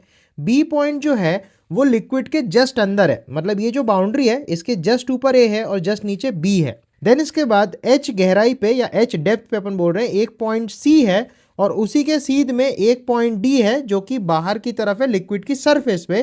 तो बोल सकते हैं इस पॉइंट पे पी एटीएम ही होगा, बिकॉज यहाँ पे एटमॉस्फेयर होगा, राइट। और सी पॉइंट जो है वो लिक्विड के अंदर है, तो यहाँ पे हम एक्सेस प्रेशर का इस्तेमाल करने वाले। तो कुछ बातें अपन को समझनी है। सबसे पहले अगर ए पॉइंट का प्रेशर आप सोचोगे तो ए पॉइंट तो भाई हवे में है, मेनिस्कस के जस्ट बाहर है, तो ए पॉइंट का जो प्रेशर होगा वो पी एटीएम के बराबर हो जाएगा। सही बात है। नेक्स्ट चीज आप ये सोच सकते हो यही प्रेशर डी पॉइंट का भी होगा, क्योंकि डी जो पॉइंट है वो लिक्विड की सरफेस पे है, दैट मींस वहां पे एटमॉस्फेरिक प्रेशर होगा, और यही प्रेशर सी पॉइंट का भी होना चाहिए। तो this equals C as well, क्योंकि सेम लिक्विड में सेम हॉरिजॉन्टल लेवल में प्रेशर सेम होता है। अब आते हैं एक्सेस प्रेशर वाले आइडिया पे। तो यहां पे आप सोचो अगर एक सॉलिड ड्रॉपलेट होता, मतलब यहां पे अगर एक सॉलिड ड्रॉप होता तो हम ये बोल सकते थे ए पॉइंट जो है वो उस ड्रॉप के अंदर है, बी पॉइंट जो है वो उस ड्रॉप के बाहर है। तो अपन लिख सकते हैं ए पॉइंट का प्रेशर बी पॉइंट से एक्सेस प्रेशर के हिसाब से P in minus P out equals to 2T/R होगा, क्योंकि ड्रॉप के लिए, सॉलिड ड्रॉप के लिए एक्सेस प्रेशर 2T/R होता है। तो अगर हम एक्सेस प्रेशर वाला फंडा लगाएं कंसीडरिंग कि यहाँ पे एक ड्रॉपलेट ऐसा इमेजिन करके, ठीक है, तो ए पॉइंट का प्रेशर क्योंकि अंदर है और बी पॉइंट का प्रेशर आ जाएगा उसके बाहर, तो एक्सेस प्रेशर होगा पी इन मतलब पी ए और पी आउट मतलब P B equals to 2T/R। R again वो रेडियस होगा इस ड्रॉप का। ठीक है, तो ये एक और इक्वेशन हमारे लिए बन जाती है। ठीक है, अब अपन बी से चल के अगर सी तक जाए तो क्या लिख सकते हैं, pressure at B plus rho ji H will be pressure at C. तो इसको अगर मैं लिखूं pressure at B plus rho ji H is equal to pressure at C, और ये प्रेशर एट सी ही प्रेशर एट डी है, और इसी की वैल्यू अपन जानते हैं पी एटीएम के बराबर है। सही बात है। अब आप सिंपल सा एक काम करो, पीसी और पीडी तो पी एटीएम के बराबर है, तो आप लिख सकते हो पीबी प्लस रो जी एच बराबर पी एटीएम। इस इक्वेशन को थोड़ा सा इसके नीचे अपन एडजस्ट करके लिखते हैं, पी ए को मैं पी एटीएम लिख देता हूं क्योंकि यहां पे अपन ऑलरेडी लिखा है। तो ये बन जाएगा P ATM minus P B बराबर 2T/R। अब आप कुछ मत करो, इन दोनों इक्वेशंस को ऐडअप करो, तो लेफ्ट वाली चीजें ऐडअप हो जाएंगी और राइट वाली चीजें राइट में ऐडअप हो जाएंगी। तो बी से बी देखो कैंसिल हो सकता है, pressure at B gets cancelled, P ATM और पी एटीएम लेफ्ट राइट में कैंसिल हो जाएगा। तो यहां से आप क्लियर कट देख सकते हो कि रो जी एच बराबर 2T/R आ जाएगी। और यहां से थोड़ा सा और अच्छे से मैं लिखूं तो सिंपल सा काम करना है, एच को यहीं रखना है, रो जी को नीचे ले जाना है। तो अपने पास एच की वैल्यू आ जाएगी 2T/ρgr। और मैं आपसे बोलूंगा अगर आप जेईई एडवांस लेवल की तैयारी कर रहे हो तो इस एक्सप्रेशन को आपको ध्यान रखना चाहिए। बस यहाँ पे ध्यान दो वो कॉस वाली टर्म नहीं आ रही है। रीजन ये है कि ये जो कैपिटल आर है ये इस ड्रॉप का रेडियस है, ना कि कैपिलरी ट्यूब का रेडियस। तो अगर मैं इसी से उस एक्सप्रेशन को डिराइव करूं that is 2T cos θ/ρgr, तो उसके लिए अपन को थोड़ा सा बुद्धि लगाना है। यहाँ पे एक राइट एंगल आप कंप्लीट करो। देन इसके बाद आप ये चीज देखो, अगर यहाँ पे मैं ऐसे टेंजेंट और ऐसे टेंजेंट ड्रॉ करूंगा तो ये मेरे को थीटा एंगल ऑफ कांटेक्ट मिल जाएगा। सही बात है, ये एंगल थीटा, ये 90 माइनस थीटा, तो ये एंगल थीटा बन जाएगा। तो ये वाला एंगल भी थीटा हो गया। ठीक है, तो अगर ये आर है तो आप देख सकते हो ये बेस क्या होगा, आर कॉस थीटा, और ये होगा आर साइन थीटा। तो अपन बोल सकते हैं जो ये स्मॉल आर है, जो रेडियस है स्मॉल आर, वो बेसिकली कैपिटल आर का कॉस कंपोनेंट है। तो अपन लिख सकते हैं कैपिटल आर बराबर small R divided by cos theta. ठीक है, ये आइडिया आई होप आपको समझ में आएगा। अब इस कैपिटल आर की वैल्यू को मैं बोलूंगा आप यहाँ पे पुट कर दो, तो आप सिंपल सा देखोगे एच की वैल्यू निकल के आएगी 2T upon rho G small R upon में कॉस थीटा। तो आप यहाँ से क्लियरली देख सकते हो कि कैसे करके कैपिटल आर को स्मॉल आर के टर्म्स में अगर आप लिख देते हैं तो वही एक्सप्रेशन वापस आ जाता है। अब मैं जो आपसे बोल रहा था कि जेई एडवांस में एक क्वेश्चन आया हुआ है जिसमें इस फॉर्मेट का यूज करके क्वेश्चन को एक लाइन में सॉल्व किया जा सकता है, उसको अपन देख लेते हैं। तो ये वो क्वेश्चन है जो जेई एडवांस 2014 में आया था और इसको देख के बच्चे लिटरली पागल हो गए थे यार, सोचने लग गए थे कि इसको कैसे सॉल्व किया जा सकता है। तो अगर वो डेरिवेशन अभी जो हमने किया वो आपको समझ में आया होगा तो इस क्वेश्चन को आप बहुत इजीली हैंडल कर सकते हो। तो सवाल में जैसे बोल रहा है, a glass capillary tube is of the shape of a truncated cone with an apex angle alpha so that it's two ends have cross sections of different radii. मतलब यहाँ पे कैसे करके ट्यूब दे रखी है और कटा हुआ कोन है, दैट इज ट्रंकेटेड कोन माने कटा हुआ कोन, इस तरीके से एक पाइप जैसा है वो कोन के शेप में।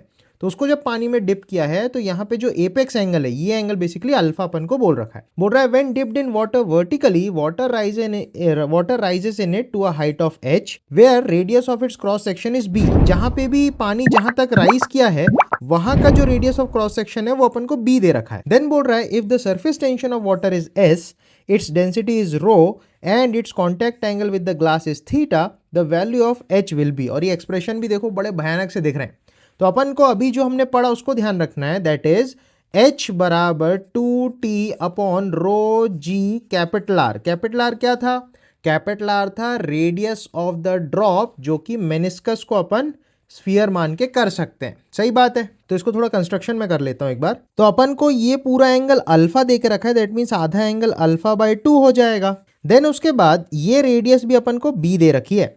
अब सोचो अगर अपन ने बोला कि नीचे से सपोज ये किसी h हाइट तक राइज कर जाता है इसके अंदर लिक्विड, तो यहाँ पे अगर मैं थोड़ा सा कंस्ट्रक्शन करके आपको दिखाऊं तो यहाँ से एक मैंने लाइन ऐसे खींची तो अपन ये बोल सकते हैं क्योंकि ये देखो ऑल्टरनेट एंगल जैसा बन रहा है तो ये अगर अल्फा बाय 2 होगा तो ये एंगल भी अल्फा बाय 2 हो जाएगी।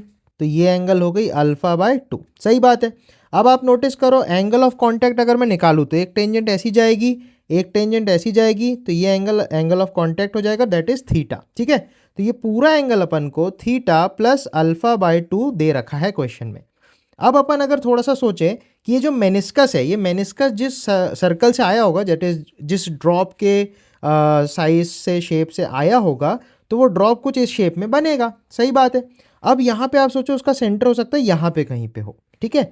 तो अगर मैं उस ड्रॉप का रेडियस निकालना चाहता हूँ तो ये वो रेडियस r हो जाएगा। सही है। और ये जो कैपिलरी ट्यूब है इस जगह पे इसका रेडियस स्मॉल b अपन को गिवन है। अब आप सोचो अगर ये जो एंगल है अल्फा बाय 2 प्लस थीटा, इसको मैं थोड़ी देर के लिए x बोल दूं तो आप देख सकते हो ये पूरा एंगल अगर x है तो ये 90 माइनस x हो जाएगा, तो ये एंगल वापस से x हो जाएगा और x की वैल्यू है थीटा प्लस अल्फा बाय 2।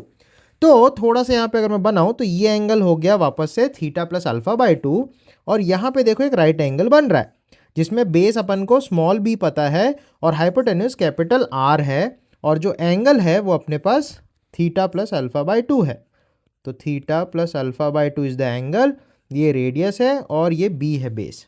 तो फिर से वही सब्स्टिट्यूशन अपन को करना है, दैट इज कैपिटल R को अगर मैं b के टर्म्स में लिखना चाहता हूँ तो अपन लिख सकते हैं r cos theta plus alpha by 2 बराबर b। तो अपन बोल सकते हैं यहाँ से r की वैल्यू अपन को मिल जाएगी b बटे cos theta plus alpha by 2। अब कुछ नहीं करना, इस r की वैल्यू को अगर आप इस फॉर्मूले में सेटअप करोगे, पुटअप करोगे बेसिकली, तो अपन बोल सकते हैं यहाँ से h की वैल्यू सीधी सीधी आ जाएगी 2t cos theta plus alpha by 2 upon rho G B. तो इस थॉट से अगर आप इस क्वेश्चन को करोगे तो आई थिंक आपको आंसर मिल जाएगा। टी की जगह बस एस पुट करना है क्योंकि सरफेस टेंशन अपन को क्वेश्चन में एस दे रखी है। तो इस हिसाब से इस क्वेश्चन का जो करेक्ट आंसर है वो ऑप्शन 4 हो जाता है। तो यहां से मैं आपको यही बोलना चाहता हूं कि बेसिक्स को जितना केयरफुली आप अंडरस्टैंड करोगे उतना क्वेश्चन सॉल्विंग में आपको मजा आएगा और इजीली क्वेश्चन समझ में भी आएंगे। तो कुल मिला के जो हमारा फॉर्मूला है उसमें h जो है वो राइज इन कैपिलरी है, देन t जो है वो सरफेस टेंशन है, इसके अलावा जो r है वो रेडियस ऑफ कैपिलरी ट्यूब है और रो जो है वो डेंसिटी ऑफ लिक्विड है। इसके अलावा थीटा अपना एंगल ऑफ कॉन्टैक्ट है। जनरली क्वेश्चंस में अपन को वाटर देता है और वाटर के लिए जो एंगल ऑफ कांटेक्ट है वो 0 डिग्री होता है जिससे cos 0 1 बन जाता है। तो इस पॉइंट को ध्यान रखना, अगर कभी कुछ ना दे तो वाटर मान के आप एंगल को 0 डिग्री लेना जिससे cos 0 1 बन जाएगा। तो ये टर्म 1 बन जाएगी तो अपने पास सिर्फ इतना ही पार्ट बचेगा। तो यहाँ पे मेन मुद्दे की बात मैं बताना चाहता हूँ, इसके बेस जितने भी क्वेश्चंस आते हैं उसमें आप देखो टी के साथ खेल सकता है, डेंसिटी के साथ खेल सकता है या आर के साथ खेल सकता है। रो और आर के इन्वर्सली प्रोपोर्शनल होता है एच। दैट मीन्स अगर डेंसिटी ज़्यादा होगी तो हाइट कम हो जाएगी, अगर कैपिलरी ट्यूब की रेडियस ज़्यादा होगी तो अगेन राइज इन कैपिलरी कम हो जाएगा। इन्वर्स प्रोपोर्शनलिटी ध्यान रखना। सरफेस टेंशन जो है वो directly proportional to rise in capillary height है। अब इसमें ये समझ में आता है सरफेस टेंशन जो होता है वो कुछ फैक्टर्स के साथ चेंज भी होता है। चेंज इन सरफेस टेंशन को समझने के लिए दो तीन फैक्टर्स अपन समझते हैं। सबसे पहला पॉइंट आता है टेम्परेचर। अगर आप टेम्परेचर को बढ़ाओगे तो लिक्विड के मॉलिक्यूल्स के बीच में क्या होगा, वाइब्रेशन बढ़ने लगेगी, तो उनके बीच की जो कोहेसिव फोर्स है वो वीक हो जाएगी। तो टेम्परेचर बढ़ाने से सरफेस टेंशन डिक्रीज होने लगता है। तो अगर ज़्यादा टेम्परेचर बोले तो गर्म लिक्विड होगा तो उसमें कैपिलरी राइज जो होगा वो कम होने लगेगा, क्योंकि सरफेस टेंशन टेम्परेचर के साथ रेड्यूस होता जाता है। इसके अलावा ऐसा भी देखा जाता है अगर आप किसी भी लिक्विड में कोई ऐसी चीज मिलाते हो जो लिक्विड में बहुत अच्छी तरीके से घुल जाती है, that is highly soluble impurities अगर आप लिक्विड में मिलाते हो, तो उस केस में आप सोच सकते हो जो इंप्यूरिटी है वो लिक्विड के मॉलिक्यूल्स के बीच में जाके और स्ट्रॉन्ग बॉन्ड्स बनाएगी, जिसकी वजह से सरफेस टेंशन और इंक्रीज हो जाता है। तो कभी भी लिक्विड में कोई ऐसी चीज मिलाई जा रही है जो बहुत ही अच्छी तरीके से सॉल्यूबल है तो वो सरफेस टेंशन को बढ़ा देती है, और उस केस में जो राइज इन कैपिलरी हाइट है वो भी इंक्रीज हो जाती है। नेक्स्ट एक और पॉइंट आता है, अगर कोई आप ऐसी इंप्यूरिटी मिलाते हो जो स्पेरिंगली सॉल्यूबल है, स्पेरिंगली सॉल्यूबल मतलब अच्छे से घुल नहीं सकती, तो उस केस में ऐसा देखा जाता है कि अगर वो जो भी इंप्यूरिटी है वो लिक्विड में अच्छे से घुल नहीं पा रही है, तो उस केस में क्या होगा, जो लिक्विड लिक्विड बॉन्ड्स हैं वो वीक पड़ जाएंगे, क्योंकि ये बीच में और मुसीबत आ गई है। तो उस केस में जो सरफेस टेंशन है वो रेड्यूस कर जाती है। तो अगर आप ऐसी इंप्यूरिटी मिलाते हो जो अच्छे से घुल सकती है तो सरफेस टेंशन बढ़ जाता है। इसके अलावा अगर आप ऐसी इंप्यूरिटी मिलाते हो जो अच्छे से घुल नहीं पा रही है तो उस केस में सरफेस टेंशन रेड्यूस हो जाता है। तो इस आइडिया को ध्यान रखना है। तो यहां तक अपन ने जो कुछ भी सीखा है उसके बेसिस पे कुछ पीवाईक्यूज ट्राई करते हैं रैपिड फायर स्टाइल में। तो यहाँ पे 3 असर्शन रीजन वाले पीवाईक्यूज अपन ट्राई करने वाले हैं। फर्स्ट क्वेश्चन जेईई मेंस 2024 में आया था। इसमें फर्स्ट स्टेटमेंट जो है वो बोल रहा है when a capillary tube is dipped into a liquid the liquid neither rises nor falls in the capillary, तो contact angle may be zero. Second statement बोल रहा है the contact angle between a solid and liquid is property of material of the solid and liquid as well. तो second statement तो सही बोल रहा है, क्योंकि कॉन्टैक्ट एंगल जो लिक्विड है और जो सॉलिड सरफेस है इन दोनों पे डिपेंड करता है कि लिक्विड की सॉलिड सरफेस से चिपकने की कितनी कैपेबिलिटी है। That is the adhesive force का नेचर कितना स्ट्रांग है कोहेसिव के कंपैरिजन में। लेकिन जो फर्स्ट स्टेटमेंट है ये बिल्कुल गड़बड़ बोल रहा है, क्योंकि अपन ने देखा था 0 डिग्री वाटर के केस में होता है और वाटर ऐसे चढ़ के ऊपर चला जाता है। तो 0 डिग्री वाले केस में लिक्विड की सॉलिड सरफेस पे चिपकने की कैपेबिलिटी होती है, राइट। तो ये जो फर्स्ट स्टेटमेंट है ये गलत हो जाता है, बिकॉज जब भी लिक्विड नाइदर राइज करना चाहती है नॉर फॉल करना चाहती है तो उस केस में लिक्विड ऐसा सीधा सीधा बैठा रहेगा सॉलिड सरफेस के सामने। तो यहां पे आप देख सकते हो कॉन्टैक्ट एंगल 90 डिग्री हो जाता है। तो इस क्वेश्चन में ये पार्ट गलत हो जाएगा पर ये पार्ट सही हो जाएगा। इस हिसाब से इस क्वेश्चन का जो करेक्ट आंसर है वो ऑप्शन बी हो जाता है। Coming to the second PYQ, ये अगेन 2024 में आया था। फर्स्ट स्टेटमेंट जो है बोल रहा है contact angle between a solid and liquid is a property of material of solid and liquid as well. वही बात है जो अभी हमने यहाँ पे देखा, वही स्टेटमेंट यहाँ पे दिया है, तो ये करेक्ट है। फिर बोल रहा है सेकंड स्टेटमेंट में the rise of liquid in a capillary tube does not depend on inner radius of tube. ये तो बिल्कुल ही गलत है, क्योंकि अभी हमने फॉर्मूला ही पढ़ा था, that is rise in capillary tube is equal to 2t cos theta by rho G R, और वहां पे r जो था वो कैपिलरी ट्यूब की रेडियस होती है। तो ये स्टेटमेंट अगेन गलत हो जाता है। तो इस हिसाब से फर्स्ट स्टेटमेंट ट्रू है, सेकंड स्टेटमेंट फॉल्स है। तो अपन बोलेंगे फर्स्ट स्टेटमेंट ट्रू है, सेकंड स्टेटमेंट फॉल्स है। दैट मींस इस क्वेश्चन का करेक्ट आंसर ऑप्शन डी हो जाता है। Coming to the third PYQ, इसमें अपन से बोल रहा है first statement if a capillary tube is immersed first in cold water and then in hot water the height of capillary rise will be smaller in hot water. तो अपन ने पढ़ा है अगर टेम्परेचर ज्यादा होता है तो सरफेस टेंशन डिक्रीज हो जाता है। तो सरफेस टेंशन अगर डिक्रीज हुआ तो H बराबर 2t cos theta by rho G R में T कम हो जाएगा तो H भी कम हो जाएगा। तो हॉट वाटर में जो कैपिलरी राइज है वो हमको कम मिलेगा। तो वही बोल रहा है capillary rise will be smaller in hot water, बिल्कुल सही है। सेकंड बोल रहा है if capillary tube is immersed in first in cold water and then in hot water the height of capillary rise will be smaller in cold water. तो ये again गलत बात हो जाती है, क्योंकि अगर टेम्परेचर कम है तो सरफेस टेंशन ज्यादा होती है तो कैपिलरी राइज भी ज्यादा मिलता है। तो उस हिसाब से सेकंड स्टेटमेंट फॉल्स हो जाता है और फर्स्ट स्टेटमेंट ट्रू हो जाता है। तो इस हिसाब से इस क्वेश्चन का जो करेक्ट आंसर है वो ऑप्शन सी बन जाता है। तो ऐसे थ्योरेटिकल पीवाईक्यूज भी आते हैं इसमें से, तो थोड़ा सा आपको केयरफुल रहना पड़ेगा। तो इसी के साथ हम अपने नेक्स्ट टॉपिक पे आ चुके हैं, दैट इज विस्कस फोर्सेस और विस्कोसिटी। तो सपोज कहीं पे हमने एक फ्लोइंग रिवर को देखा और उसके क्रॉस सेक्शन को अगर थोड़ा सा इमेजिन करें तो इस तरीके की पिक्चर हमको दिखाई देगी, जिसमें अलग अलग लिक्विड की जो लेयर्स हैं वो फ्लो कर रही होंगी। सही बात है। अब अगर आप ध्यान से देखोगे तो आपने देखा होगा रिवर के जो बेड है, जो तल है, वहां पे कई सारे पत्थर बहुत शांति से बैठे होते हैं। अगर रिवर लेमिनार फ्लो कर रही है, धीरे धीरे पानी उसमें से फ्लो कर रहा है, तो उस केस में जो नीचे के पत्थर है वो शांति से बैठे रहते हैं। तो इससे समझ में आता है नीचे जो भी कंकड़ पत्थर वगैरह है वो तो जमीन से चिपके हैं। दैट मीन्स ऐसा हो सकता है वहां पे जो फ्लूइड फ्लो हो रहा है उसकी स्पीड बहुत ही कम हो और वो पत्थरों को हिला ही नहीं पा रहा है। तो ऐसा एक्चुअली में होता भी है कि नीचे सरफेस के कांटेक्ट में जो लिक्विड रहता है वो ऑलमोस्ट स्टेशनरी रहता है, उसकी वेलोसिटी जीरो रहती है क्योंकि वो ग्राउंड से चिपका हुआ होता है। इसके अलावा जैसे जैसे आप ऊपर आते हो तो सबसे ऊपर आते आते जो सबसे टॉप मोस्ट लेयर है वो सबसे तेजी से फ्लो कर रही होती है। तो यहाँ पे देखा जाता है कि फ्लूइड के जो अलग अलग लेयर्स है, इन लेयर्स के बीच में ना एक फ्रिक्शन फोर्स होती है और इस फ्रिक्शन फोर्स को बोला जाता है विस्कस फोर्स। और इसको बताने के लिए जैसे हम फ्रिक्शन में याद है coefficient of friction mu use करते थे, वैसे ही यहाँ पे coefficient of viscosity upon use करते हैं, दैट इज लिक्विड फ्रिक्शन के लिए। तो अब मुद्दा आता है कि जो विस्कस फोर्स है ये किन किन बातों पे डिपेंड करता है और इसका फॉर्मूला एग्जैक्टली कैसे बनता है। तो उसको समझने के लिए कुछ पॉइंट्स अपन समझते हैं। तो सबसे पहली बात हमने ये बोला कि जो लोअर मोस्ट पॉइंट है, इस पॉइंट की वेलोसिटी ऑलमोस्ट जीरो हो जाती है क्योंकि ये ग्राउंड के कांटेक्ट में है और ग्राउंड रुका हुआ है। सही बात है। अब जैसे जैसे आप ऊपर आते हो तो वेलोसिटी जो है वो लिक्विड की बढ़ती जाती है, तो हर लेयर की स्पीड देखो बढ़ती जा रही है। तो यहाँ पे जो मैंने एक डायग्राम सा बना दिया है ये अपन को अलग अलग लेयर्स की वेलोसिटी बता रही है और ये वेक्टर जितना लंबा होगा वेलोसिटी उतनी ज़्यादा होगी। तो ये बेसिकली हाइट के साथ वेलोसिटी का वेरिएशन बता रहा है।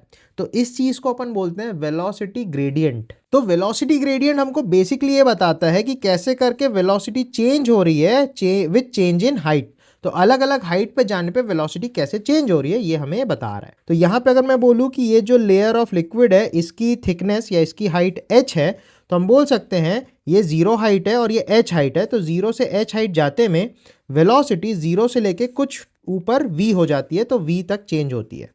तो हम बोलेंगे इसको अगर लिखना है तो हम लिखेंगे v माइनस 0 ऊपर की वेलोसिटी माइनस नीचे की वेलोसिटी डिवाइडेड बाय ऊपर की हाइट माइनस नीचे की height, that is h minus 0। तो हमको v बाय h ही मिल जाता है इस पर्टिकुलर केस में। तो इसको अपन छोटा सा बोलते हैं वेलोसिटी ग्रेडियंट। नेक्स्ट पॉइंट ये आता है जो फ्लो है उसको आप ऐसे समझ सकते हो कि जितना ज़्यादा सरफेस एरिया में लिक्विड फ्लो करेगा उतना ज़्यादा वो लिक्विड चिपकेगा, मतलब उसमें फ्रिक्शन ज़्यादा होगा। तो ये जो विस्कस फोर्स है, सपोज मैं इस फ्रिक्शन फोर्स को विस्कस फोर्स को F से बता रहा हूँ, this F is directly proportional to area of exposure. Area of exposure या एरिया ऑफ कॉन्टैक्ट आप समझ सकते हो। इसको ऐसे समझो, अगर अपन ने एक मग्गा पानी डाला, राइट, और दूसरी तरफ हमने एक बकेट भर के पानी डाला, तो बकेट का पानी ज़्यादा है तो वो ज़्यादा सरफेस एरिया में चिपकेगा, तो उस पर फ्रिक्शन ज़्यादा लगेगा। यहीं पे मग पे जो पानी है उसमें पानी की क्वांटिटी भी कम है और वो छोटी स्ट्रीम बना के फ्लो करेगा, तो वहां फ्रिक्शन कम लगेगा। तो एक चीज होती है ये जो विस्कस फोर्स है ये एरिया ऑफ कांटेक्ट पे डायरेक्टली डिपेंड करता है और वेलोसिटी ग्रेडियंट पे डिपेंड करता है। तो ये मेनली देखा गया है, इन दोनों चीजों पे डिपेंड करता है। ऑल्सो किस टाइप का लिक्विड है उस पर भी डिपेंड करेगा। तो कुल मिला के इन सबको अगर हम क्लब अप करें तो फ्रिक्शन फोर्स या viscous force is equal to eta A delta V by delta H.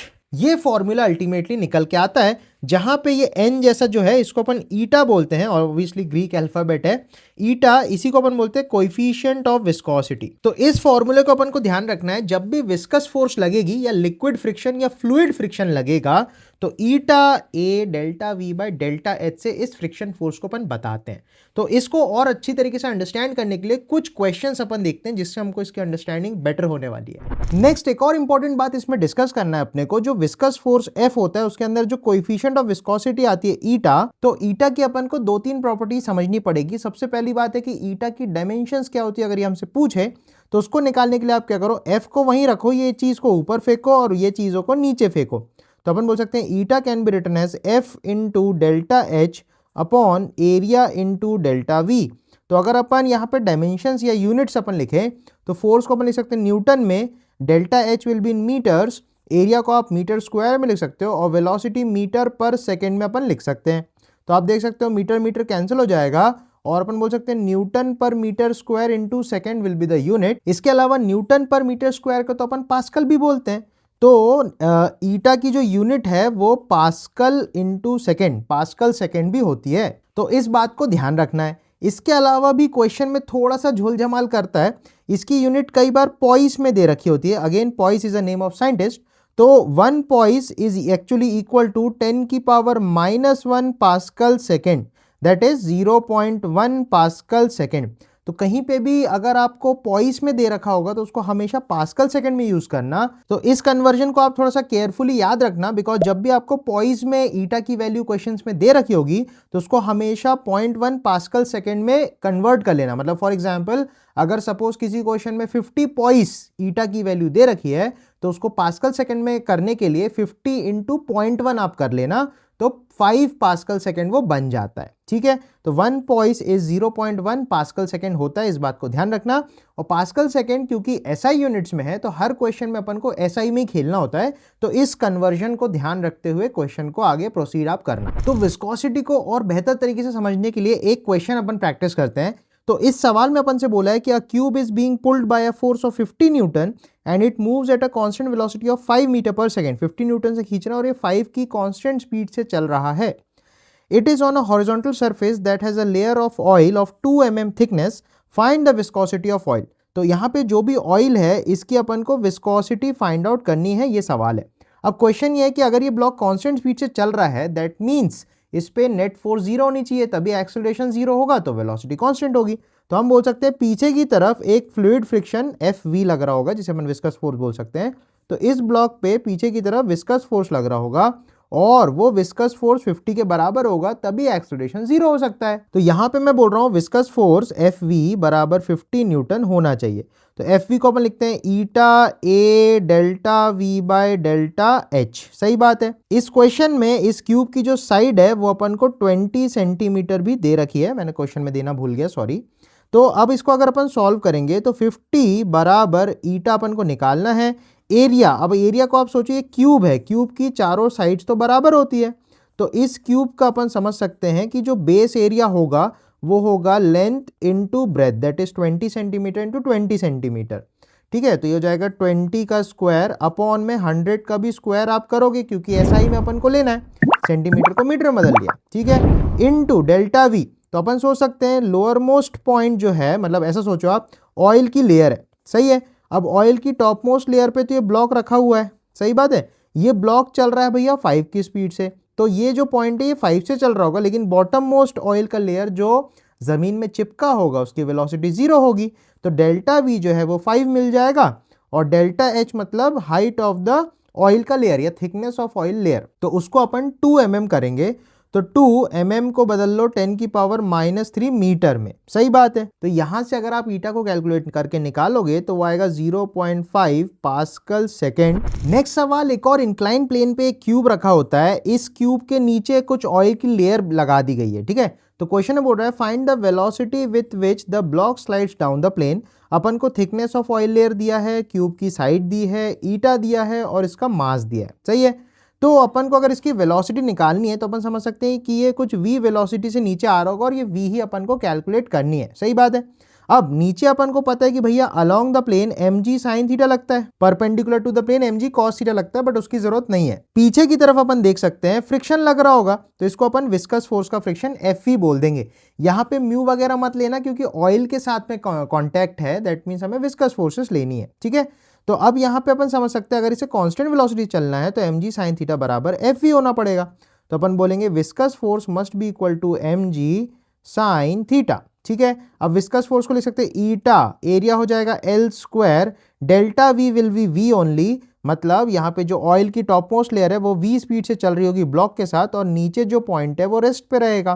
तो delta V will be V minus 0 और delta H will be H only, that is the thickness of oil का layer. तो V bye H अपन लिख देंगे, ये हो जाएगा mg sin theta, सही बात है।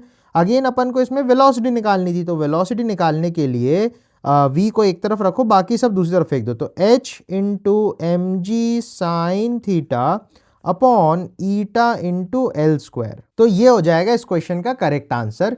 तो अगेन मैं बोलूंगा विस्कस फोर्स का बस फॉर्मूले को ध्यान रखना है और बिल्कुल फ्रिक्शन की तरह इसको लगा देना है, और ऑयल की जो लेयर की थिकनेस है उसको थोड़ा सा केयरफुली आप लेना सवाल। तो इसी के साथ अब अपन इस वन शॉट रैपिड रिवीजन के फाइनल स्टेज पे या फाइनल टॉपिक पे आ चुके हैं, जिसका नाम है स्टोक्स लॉ। तो जॉर्ज स्टोक्स एक साइंटिस्ट थे जिन्होंने 1851 में फ्लूइड मैकेनिक्स में एक बहुत इंपॉर्टेंट लॉ बताया, जिसमें उन्होंने बताया अगर कोई भी स्फेरिकल बॉडी है तो स्फेरिकल बॉडी जब किसी फ्लूइड में मूव करती है तो उस केस में उस स्फेरिकल बॉडी पे एक विस्कस फोर्स लगता है, जिसकी वैल्यू उन्होंने बताई 6 पाई ईटा आर वी। तो स्टोक्स लॉ ये बताता है कि जब भी कोई भी स्फेरिकल बॉडी, ये सिर्फ स्फेरिकल बॉडीज के लिए वैलिड है, तो इस चीज को आपको केयरफुली ध्यान रखना है। तो स्टोक्स लॉ ये बताता है जब भी कोई स्फेरिकल बॉडी किसी फ्लूइड में जब नीचे की तरफ गिर रहा है सपोज किसी v वेलोसिटी से, तो ऑब्वियसली उसके ऊपर एक विस्कस ड्रैग फोर्स लगती है, जिसको अपन विस्कस फोर्स या फ्लूइड फ्रिक्शन भी बोलते हैं। ये बिल्कुल इसी तरीके की बात है कि सपोज आप अगर स्कूटी या गाड़ी चला रहे हो तो आपको एयर फ्लो लगती है, और जितनी तेजी से आप गाड़ी चलाओगे उतना ज्यादा फ्रिक्शन, एयर का फ्रिक्शन आपको फील होता है, रुकावट आपको फील होती है, राइट। तो उसी तरीके से स्टोक्स लॉ हमको किसी भी स्फेरिकल बॉडी के बारे में बताता है। तो ये स्फेरिकल बॉडी किसी फ्लूइड में गिर रही होगी, सपोज इस फ्लूइड का डेंसिटी सपोज मैंने रो एफ मान लिया, इस बॉडी का मास सपोज m है, इस बॉडी का रेडियस r है, ये एक स्फेरिकल बॉडी है, एक बॉल जैसी बॉडी है, और ये किसी v वेलोसिटी से फ्लूइड में गिर रही है किसी इंस्टेंट पे। तो विस्कस फोर्स जो है इसके ऊपर की तरफ लगता रहेगा, जो कि ऑब्वियसली रेसिस्ट करेगा इसके मोशन को, और ये जो विस्कस फोर्स होगा इसको मैं एफ से बता देता हूं। तो ये जो viscous force for spherical body है, तो अकॉर्डिंग टू स्टोक्स लॉ इसकी वैल्यू होती है 6 पाई ईटा आर वी। तो यहां पे एक इंपॉर्टेंट चीज आप नोट कर सकते हो कि जितना तेजी से वो गिर रहा होगा उतनी ही ज्यादा उस पर विस्कस फोर्स लग रही होगी। तो ये जो विस्कस फोर्स है या स्टोक्स लॉ के अकॉर्डिंग विस्कस फ्रिक्शन है, ड्रैग फोर्स है, ये डायरेक्टली प्रोपोर्शनल टू v होती है। ये अपन को केयरफुली याद रखना है। अब अपन एक केस को एनालाइज करते हैं जिसमें एक स्फेरिकल बॉडी किसी फ्लूइड में से गिर रही होगी, फॉर एग्जांपल रेन ड्रॉप्स वगैरह। तो वो जब गिरती है तो कैसा एनालिसिस होता है, उसका मोशन कैसा होता है, उसको प्रॉपर अंडरस्टैंड अपन करते हैं। तो सपोज अपने पास एक स्फेरिकल बॉडी है जिसकी डेंसिटी सपोज रो बी ले लेता हूं, डेंसिटी ऑफ द बॉडी, और जो फ्लूइड उसके आजू बाजू है उसकी ले लेते हैं डेंसिटी ऑफ फ्लूइड को रो एफ ले लेते हैं। इस बॉडी की जो रेडियस है वो सपोज आर है, और जब हमने इसको छोड़ा है तो किसी एक इंस्टेंट पे सपोज इसकी वेलोसिटी कुछ v हो गई है, तब हम एनालिसिस कर रहे हैं। ये वेलोसिटी समय के साथ चेंज होती रहेगी क्योंकि विस्कस फोर्स भी चेंज होती रहेगी, राइट। तो अगर हम इस मोमेंट पे सोचें, इसका एफबीडी अगर अपन बनाए तो अपन देख सकते हैं इसके ऊपर एक नीचे की तरफ वेट इसका लगेगा, दैट इज mg। तो mg को लिख सकते हैं मास को डेंसिटी इंटू वॉल्यूम। तो डेंसिटी हो गया density of body into volume हो गया 4/3 pi R cube into g, this is mg, okay. इसके अलावा इस बॉडी के ऊपर इस फ्लूइड की वजह से एक बॉइंट फोर्स भी लगेगा, इसको मैं fb लिख देता हूं। तो अगर मैं इस बॉइंट फोर्स को लिखूं तो अपन सिंपली लिख सकते हैं बॉइंट फोर्स क्या होता है, density of the fluid into volume submerge into g. तो क्योंकि ये बॉडी पूरी इस फ्लूइड में डूबी है तो पूरा वॉल्यूम लेना पड़ेगा, राइट। तो density of fluid into volume submerge, तो 4/3 पाई आर क्यूब हो जाएगा इंटू जी। इसके अलावा इसके ऊपर एक विस्कस ड्रैग फोर्स लगेगी जिसको हम एफ वी से बता सकते हैं, एंड अगेन ये विस्कस ड्रैग फोर्स की वैल्यू होगी 6 पाई ईटा आर वी। तो यहाँ पे एक बहुत इंटरेस्टिंग फिनोमेना देखने को मिलता है, जब सपोज एक कोई बूंद है जो आसमान से गिरना चालू करती है, ठीक है। तो जब वो आसमान से गिर रही है तो उसकी स्पीड बहुत कम होती है, तो उसके ऊपर ये जो विस्कस फोर्स है ये बहुत कम लग रही होती है, सही बात है। नीचे उसका वेट बराबर लगता है, बॉयंट फोर्स भी उसके ऊपर बराबर लगती रहती है, जो चेंज नहीं होती। लेकिन ये जो विस्कस फोर्स है, क्योंकि ये स्पीड पर डिपेंड करता है, तो जैसे जैसे ये नीचे गिरेगा इसकी स्पीड बढ़ेगी तो विस्कस फोर्स भी बढ़ेगी, राइट। अब यहाँ पे आप समझो इसका वेट फिक्स है, बॉयंट फोर्स छोटी वैल्यू है, और ये वैल्यू धीरे धीरे बड़ी हो रही है। जो फ्रिक्शन की वैल्यू है ये ग्रेजुअली इंक्रीज हो रही है क्योंकि इसकी वेलोसिटी इंक्रीज हो रही है। वेलोसिटी क्यों इंक्रीज हो रही है, क्योंकि नीचे जो वेट है वो ज्यादा है, जिसकी वजह से एक एक्सेलरेशन इस पे आएगा। तो धीरे धीरे जब वेलोसिटी बड़ी होती जाती है तो आप समझोगे ये फोर्स भी बड़ी हो रही है समय के साथ, ये फोर्स तो है ही सही। तो एक मोमेंट ऐसा आ सकता है कि ये दोनों फोर्सेस और वेट जो है वो बैलेंस आउट हो जाए, तो उस केस में टोटल फोर्सेस बॉडी पे जो है वो जीरो हो जाएगी। तो ये डायनामिक इक्विलिब्रियम की कंडीशन बन जाएगी। इस केस में जो बॉडी है ये v वेलोसिटी से चल रही होगी, तो वो जो वेलोसिटी कांस्टेंट वेलोसिटी अटेन होती है उस कांस्टेंट वेलोसिटी को अपन टर्मिनल वेलोसिटी बोलते हैं। और टर्मिनल वेलोसिटी पे बहुत सारे सवाल बनाए जाते हैं, तो यहां से एक मैं एक्सप्रेशन निकालने वाला हूं टर्मिनल वेलोसिटी का, उसको ध्यान रखना है। तो अपन बोल सकते हैं एट इक्विलिब्रियम, ऊपर वाली फोर्स बराबर नीचे वाली फोर्स, तो अपन लिखेंगे F V plus buoyant force must be equal to mg, that is the weight of the body.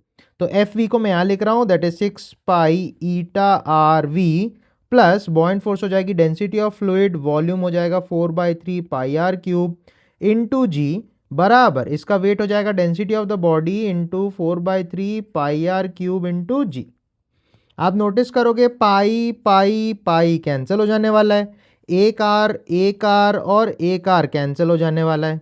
इसके अलावा 2 3 ज़ा 2 2 ज़ा 2 2 ज़ा हो जाने वाला है। सही है, इस टर्म को मैं राइट साइड में लेके जाऊंगा तो अपने पास बचेगा 3 ईटा वी बराबर density of body minus density of fluid आप लिख लो।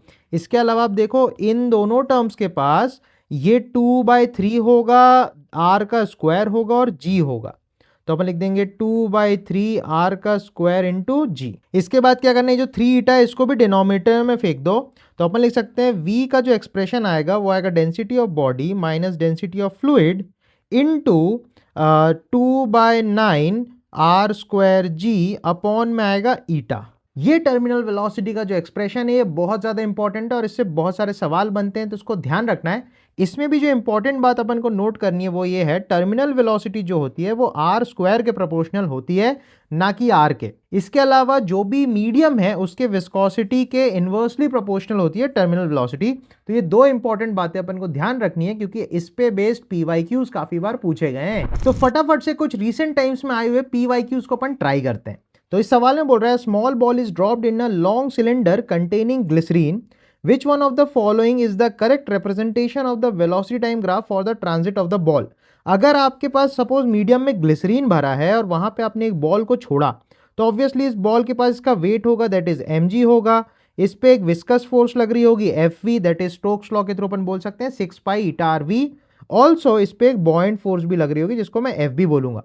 तो अभी अपन ने एक चीज नोटिस की थी कि बॉडी की, स्फेरिकल बॉडी की जो वेलोसिटी है वो धीरे धीरे बढ़ती जाती है और एक कांस्टेंट स्पीड को अटेन करती है जिसे अपन टर्मिनल वेलोसिटी बोलते हैं। तो इसको आप एकदम थ्योरेटिकली सॉल्व कर सकते हो। देखो 24 में ये आया हुआ है, ए ऑप्शन में आप देखो तो वेलोसिटी पहले बढ़ रही है फिर घट रही है, ऐसा होता नहीं है, गलत है। सी ऑप्शन में वेलोसिटी बढ़े ही चली जा रही है, ऐसा भी नहीं होता है। डी ऑप्शन में समय के साथ वेलोसिटी कांस्टेंट है, तो ये भी गलत है। बी ऑप्शन को अगर आप देखोगे तो इसमें वेलोसिटी एक्चुअली बढ़ते बढ़ते बढ़ते बढ़ते ऐसे कांस्टेंट वैल्यू को अटेन कर रही है। तो यहाँ पे अपन देख सकते हैं जो एक्सेलरेशन है वो भी तो डिक्रीज हो रहा है क्योंकि समय के साथ ये जो ऊपर की दोनों फोर्सेस है ये बड़ी होती जाती हैं और एक टाइम पे mg को कैंसिल आउट करती हैं। मतलब बड़ी फोर्स माइनस छोटी फोर्स बराबर ma अगर आप लिखोगे तो ये जो छोटी फोर्स है धीरे धीरे बड़ी होती जा रही है, that means net force decrease होती जा रही है, दैट मीन्स एक्सेलरेशन भी डिक्रीज होता जाएगा। और अपन ने अपने ग्राफ्स वाली वीडियो में भी ये चीज सीखी है कि वीटी ग्राफ का स्लोप हमें एक्सेलरेशन देता है। तो यहाँ पे भी आप अगर देखोगे कि वीटी ग्राफ का स्लोप हमें एक्सेलरेशन देता है तो यहाँ पे देखोगे आप टेंजेंट का जो स्लोप है वो डिक्रीज होता जा रहा है, दैट मीन्स एक्सेलरेशन रिड्यूस होते होते फाइनली जीरो होता जा रहा है। तो correct option for this question will be option B. Then एक और 2024 में आया हुआ पीवाईक्यू अपन देखने वाले हैं जिसपे अभी जो मैंने आपको बताया कि टर्मिनल वेलोसिटी रेडियस के स्क्वायर पे डिपेंड करती है वो सीधा सीधा पूछा गया है। तो क्वेश्चन ने बोला है small spherical ball of radius R falling through a viscous medium of negligible density has terminal velocity v, another ball of same mass but of radius 2r falling through the same viscous medium will have a terminal velocity of। तो इस सवाल में आप देख सकते हो कि उसने बोला नेग्लिजिबल डेंसिटी है विस्कस मीडियम की, दैट मीन्स जो बॉइंट फोर्स है वो नेग्लेक्ट करना है। तो इक्विलिब्रियम कंडीशन में सीधा सीधा 6 pi eta Rv equals mg हो जाएगा। तो mg को लिख सकते हो density into volume 4/3 pi R cube into g. तो अगेन आप वही चीज नोटिस करोगे, एक आर से एक आर कटेगा तो आर स्क्वायर बन जाएगा and terminal velocity will be dependent on R का स्क्वायर ओनली। तो v is proportional to R square आप लिख सकते हो। तो इस क्वेश्चन को सॉल्व करने के लिए v initial is equal to R initial का स्क्वायर कर दो और v final is equal to R final का स्क्वायर कर दो और ये रेशियो बन जाएगा। तो ऐसे आप सिंपली कर सकते हो। तो v इनिशियल उसने v बोला था, शुरू में उसकी रेडियस आर स्क्वायर थी, बाद में उसकी वेलोसिटी मान लो v डैश अपन को फाइंड आउट करनी है और बाद में उसका रेडियस 2r का होल स्क्वायर हो जाएगा। तो आप देखो डिनोमिनेटर में यहाँ पे 4 बन जाएगा, तो ये 4 ऊपर मल्टीप्लाई हो जाएगा और v डैश इधर आ जाएगा।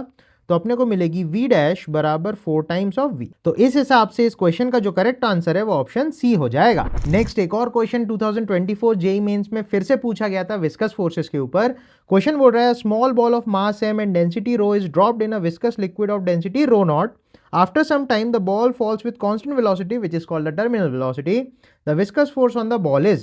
तो क्वेश्चन में हमसे सीधा सीधा पूछा है जो बॉल गिर रहा होगा उस पर विस्कस फोर्स लग रही होगी, उस पर बॉइंट फोर्स लग रही होगी और उस पर mg लग रही होगी। तो क्वेश्चन में बोल रहा है स्टोक्स लॉ वाला विस्कस फोर्स कितना होगा, तो आप लिख सकते हो Fv प्लस Fb बराबर mg। सही बात है। तो Fv बराबर mg माइनस बॉइंट फोर्स, तो बॉइंट फोर्स को आप लिख सकते हो density of fluid into volume into g. सही बात है। इसी तरीके से मास को आप लिख सकते हो density of body into volume into G minus density of fluid उसने रो नॉट दे रखा है इंटू वी जी। तो आप यहाँ से क्या करो, वी जी तो कॉमन ले लो, तो ये बचेगा रो माइनस रो नॉट। अब आप क्या करो, सिंपली यहाँ पे रो से मल्टीप्लाई करो और रो से डिवाइड करो। तो नीचे वाला जो रो होगा ना उसको इधर पे ले जाओ और उसमें भी एक बार इसके नीचे चिपकाओ एक बार इसके नीचे चिपकाओ, तो रो से रो कट के 1 बन जाएगा। तो अपने पास जो फाइनल एक्सप्रेशन आएगा विस्कस फोर्स हो जाएगा mg, मैंने ये डेंसिटी इनटू वॉल्यूम को m बोल दिया और ये बचेगा 1 minus rho not by rho. तो इस हिसाब से इस क्वेश्चन का जो करेक्ट आंसर होना चाहिए वो ऑप्शन डी हो जाता है। तो आप देख सकते हो कितने इजी सवाल जेईई मेंस में पूछे गए इस टॉपिक के ऊपर। एक और फाइनल स्टेटमेंट 1-2 का क्वेश्चन अपन देख लेते हैं जो अगेन जेईई 2024 में पूछा गया था। तो फर्स्ट स्टेटमेंट बोलता है viscosity of gases is greater than that of liquids. तो विस्कोसिटी बेसिकली फ्रिक्शन को बोलता है। तो आप अगर हवा में हाथ घुमाओगे तो कुछ फ्रिक्शन आपको फील होगी, ऐसे ही आप पानी में हाथ घुमाओगे तो फ्रिक्शन ज्यादा फील होगी या कम फील होगी, खुद ही सोच के बताओ। तो पानी में जो फ्रिक्शन है वो ज्यादा होता है, दैट मीन्स पानी की या लिक्विड की विस्कोसिटी एयर के कंपैरिजन में ज्यादा होती है। तो सीधा सीधा आप बोल सकते हो liquids have greater viscosity then gases. तो फर्स्ट स्टेटमेंट तो गलत हो जाता है क्योंकि वो गैस की ज्यादा बता रहा है। सेकेंड स्टेटमेंट बोल रहा है surface tension of liquid decreases due to the presence of insoluble impurities. बिल्कुल सही बात है, अभी अपन ने देखा था जब इंप्योरिटीज इनसॉल्युबल होती है तो वो मॉलिक्यूल्स के बीच में घुस के उसके कोहेसिव फोर्स को कम कर देती है जिससे सरफेस टेंशन डिक्रीज हो जाता है। तो सेकंड ऑप्शन इज करेक्ट। तो इस हिसाब से इस क्वेश्चन का जो करेक्ट आंसर है वो ऑप्शन बी हो जाता है। सो इसी के साथ ये वीडियो कंप्लीट होता है जिसमें अपन ने फ्लूइड मैकेनिक्स के लास्ट के कुछ टॉपिक्स को बहुत ही बढ़िया तरीके से कवर किया। तो ऐसे और वीडियोस अगर आप देखते रहना चाहते हो चैनल को सब्सक्राइब करना बहुत ज़्यादा ज़रूरी है। और इसके अलावा मुझे कमेंट सेक्शन में ज़रूर से बताओ कि किन टॉपिक्स पे आप वीडियोस देखना चाहते हो और किन टॉपिक से आपको सबसे ज़्यादा डर लगता है, वो मैं आपके लिए एकदम सिंप्लीफाइड वर्जन में वीडियोस के फॉर्म में आपके सामने प्रेजेंट करता हूँ। सो that's all for this video. I hope आपको चीज़ें बढ़िया तरीके से समझ में आ रही है। तो इसी के लिए एक वीडियो को एक लाइक भी कर देना और अपने दोस्तों से शेयर भी करना। So that's all for this video. Take care guys, bye bye.